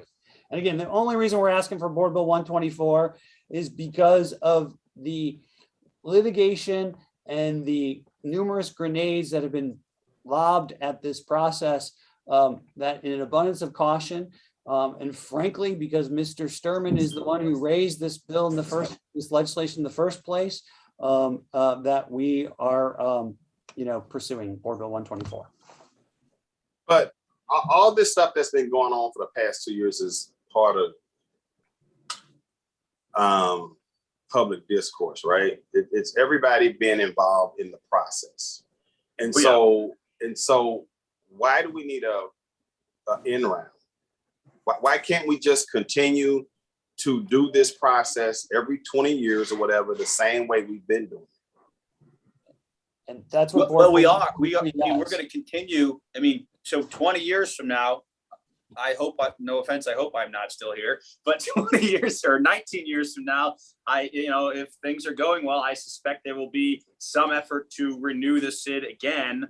But well in advance of that, 10 years from now, the stakeholders in the SID area, the property owners, will get to decide whether they want to continue the assessment. So really 10 years is the next inflection point, assuming this all passes. And I could have, so 123, didn't 123 do 20 years? Yes. Okay, so how do we in 10 years make a change? What authority we do that under? So in 10 years, the assessment will have to be renewed. So the SID would still exist. This 123 and 124 are both renewing the SID for 20 years, but the assessment is only a 10-year assessment, so that will have to come back. Are we taking away any property owner's right to petition anything beyond what they're doing today? No. So again, what is the difference? So somebody came up with this state statute for a reason. It hadn't been done before. What does the state statute allow us to do that we couldn't do before? I want to be clear. It allows us to renew a SID, not the tax associated with a SID, but renew the life of a SID just as an entity, as a legislative body. State law allows that now. It did not prior to August. And I don't know, David could talk, I think he spoke to some state rep from up north sponsored this. I don't know why they changed the SID Act. I don't know either, again. So David, let me ask you this. So in the past, 20 years would come about and then the SID just goes away. Is that right? Is that how it would work generally? Before this new state legislation, is that how what have happened? It would just went away? Right, or you'd go through the process that we just went through, the process for the last year and a half you're doing. Of right? getting new signatures? Correct. Okay. Yeah, yep. Okay, so the new statute allows you, you can continue the life of the SID basically without getting new signatures. So you're taking away the signature process in order to keep the SID alive. Is that what I'm hearing? The signature process for the renewal, the life of the SID, but not the tax. You still have to go back to the voters to say, do you want to? Well, the life of the SID, even the life of the SID. I understand that. Yeah. So you're taking away the property owner's right to petition whether or not they want to extend the life of the SID. Is that right? Right, but it'd be no. Well, okay. It's no different, but it's no different than when you pass a redevelopment plan and you put my property in a plan, right? It's like, so if you're in a SID that doesn't have any funding mechanism, no harm, no foul. There's no impact to a property owner. It's just a district that got created that doesn't, but there's no tax, there's no assessment, there's no nothing. So there's no impact on the property. But at some point, if you improve your property, then you will be taxed, right? No, you would only be taxed if then the SID went ahead with the process to get a funding mechanism, which would be either A, to go get a petition signed by 50% of the greater than 50% of the people to do a special assessment, or B, a sales tax, or C, a property tax. So you'd still then, that's when the property owner, the resident, the voter has that's when it's impacted. And it has the right to then either vote against or not sign a petition. But just creating a SID through this a SID without any funding mechanism is not, it's not doing anything to the property owner. So David, explain funding mechanisms so people understand what that means. As it relates to the SID, what does funding mechanism mean? So the SID a SID could have three funding mechanisms. One or all three, and it could have a special assessment, which is what this SID has always had, which is special assessment on the properties, and ours is based on square footage. You could do it differently. You could have a property tax, which is just an additional levy on property, or you could have a sales tax. And so you see a lot of them in the city of St. Louis that are sales tax. You see some that are special assessment and sales tax. Ours is just a special assessment. I think Grand Center that the chairperson alluded to is a special assessment and a sales tax. I think South Grand is a special assessment and a sales tax, but ours is just a special assessment. And the only way to get that special assessment in place is the SID has to have been granted the ability to be able to pursue that funding mechanism. So that's number one in a petition, which again, for our SID, without Board Bill 123 or some subsequent legislation, this SID doesn't have the ability to do an assessment in 2022. It's done with assessments as of December 31st, 2021. So you'd still have to get people to sign up to allow for future assessments. Same thing if you were doing a sales tax, you'd have to have people sign a petition saying they want to be able to have a sales tax. And all of those processes, sales tax, property tax, a special assessment, actually have a second petition or aspect to it. For a special assessment, your petition that creates you needs to have the power to do a special assessment. And then you actually need to have a separate special assessment petition that also gets signed by property owners. So Board Bill 124 does not allow, again, if we just had Board Bill 124 and not 123, you'd still have to go get greater than 50% of the people to sign up to allow this SID to do special assessments going forward. So did that answer your question? It kind of does, but so I want to make sure I'm clear. So 124 allows the board of the SID to continue the life of the SID, right? But you still have to petition to fund it in those three different ways, right? Correct. Okay. But let's suppose that out of 100 people, wait a minute, before I ask that question, David, you said something I was curious about. So if you were property owner A out of 100 property owners or whatever, if you didn't have a lot of value to your property, you just wouldn't pay anything. It doesn't impact you, right? Is that what you kind of said?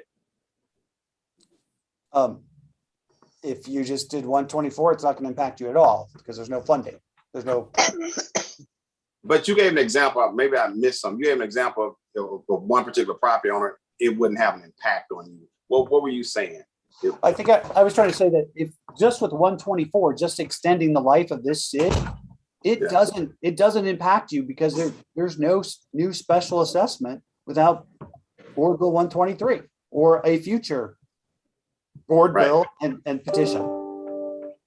But what if 60% of the property owners no longer want to participate in the SID because for whatever reason, they don't think that the current board structure is looking out for their best interest? I'm gonna give you an example. You can have a wealthy part of town and a not so wealthy part of town, and the ones with the most of the money makes a decision on all of it. And so the ones that don't have a lot of resources, they kind of feel left out and they may not want to participate. But the ones that have, all the resources kind of make most of the decisions. And so what you can have are people making the bulk of the decisions because they have the bulk of the money or whatever for the other people and they don't want to participate. But if we allow organizations to extend CIDs in perpetuity, not perpetuity, but just extend them on their own will, and you keep the same, let's say, group in place per se, couldn't that have a negative impact on the rest of the people who feel that they've been left out? Nope. And may want to start over? Alderman, so everyone in the district will have a right to weigh in 10 years' time because they get to decide, do they want to continue funding this thing or not? Okay. So there will be another, similar to the process we just went through. Although you can extend now, state law allows you to extend the SID, you can't extend the assessment or the tax. So you still need the voters for that. So we'll be having a conversation in 9 years about whether this thing's working or not. And people can then voice their opinions and say, I don't want to keep paying this, or I'm not paying it without X, Y, and Z changes. So in 10 years, you'd have to petition the property owners for an assessment. And they could say, I don't want to participate in. Correct. Okay. All right. No further questions. It's real interesting. It is. Was there anyone else that needed discussion? I just had one question. Go right ahead. If perhaps Board Bill 123 or the SID fails to be appropriate, or you didn't get enough signatures, what would Board Bill 124 allow the SID to remain in existence long enough to spend the funds that they have collected thus far? Yes, yeah, 124, I believe we got the signatures. The city councilor said we got the signatures. We weren't moving forward on any of this without having the requisite number of signatures. But yes, 124 would allow the SID to at least spend down. It's got roughly $1 million in the bank right now. It just sent out its assessment for 2021, which will generate roughly $3 million. So it will give the SID time to spend its existing funds. So even if at some point the residents decide not to, is that me? No. 80, there it goes. Try again. If any time in any SID, if the residents decide not to renew it, this is a mechanism that allows them to spend those funds that still remain in their control. Is that correct? Yeah. Okay. One more question and I'm done. If a SID does collapse or isn't renewed and they have remaining funds, what happens to those funds then? Currently. So you would have to introduce something to decide to basically appropriate those funds. We're trying to avoid that extra step here of, one, we're doing 123, and this is sort of a belt and suspenders approach on 124 to renew the life of the SID. But yeah, otherwise, if for some reason the SID went away or your Bevo SID went away and there's still money in the pot, you've got to, come up with a board bill to appropriate that. Oh, which I think this is a good way to do it because that's what the people signed up for. And if there's money left, I think that they should get their services until that money's no longer available. So, okay, thank you. Anybody else? I just have one quick comment. Alderwoman Boyd has got her hand up. Oh, I didn't see a hand. I'm sorry. Go right ahead, Alderwoman. That's okay, because I don't feel bad because I'm as confused as everybody else is on this call. So I feel like I'm in the group. The only question I'm asking is pretty much what Alderwoman Howard said. The 124 will allow people to be able to spend down the dollars that they have left if the SID doesn't continue from 123. Is that what I'm hearing? Correct. Okay. And so who will make that decision on what to do with those dollars? The SID board. The SID board. Okay. Yeah. All right. That's what I was trying to find out. All right. Thank you. All right. Thank you. Whose hand is up now? Go right ahead. Is that me, Chairwoman? Yes. Okay, thank you. I just have one comment here. I think it's important that we recognize that with 124 right now, the property owners have the right to judicial review of the signatures when they want to extend the SID.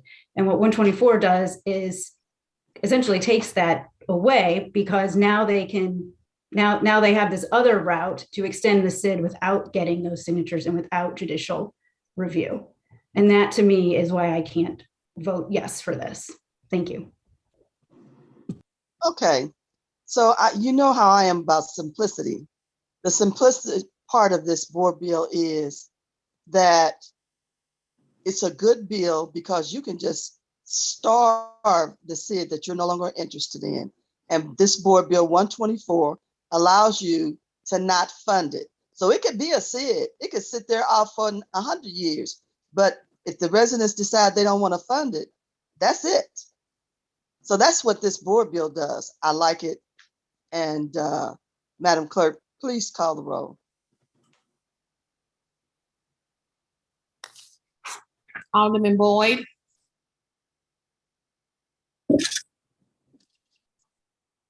Alderman Vaccaro.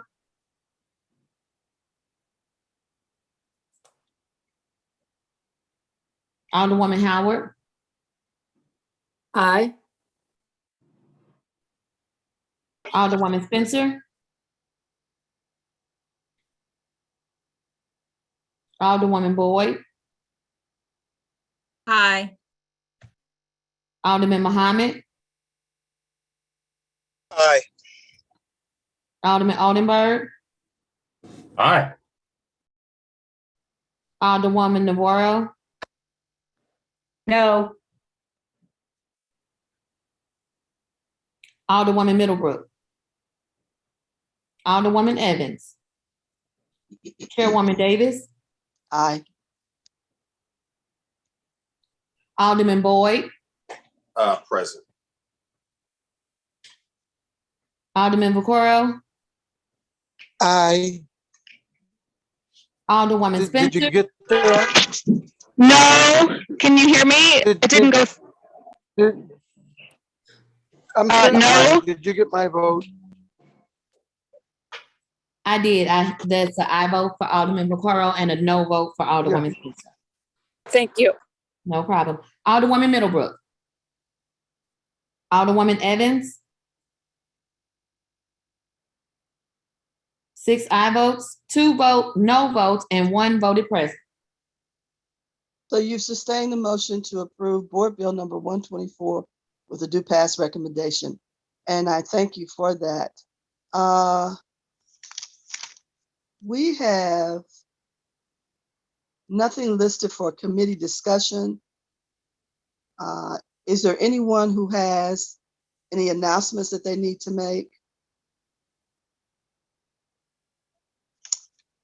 And I'd like to excuse the aldermen for necessary absence, please.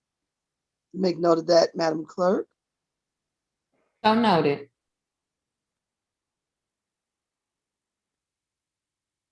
And as we close this meeting, I do believe that we have an opportunity for some great things to happen.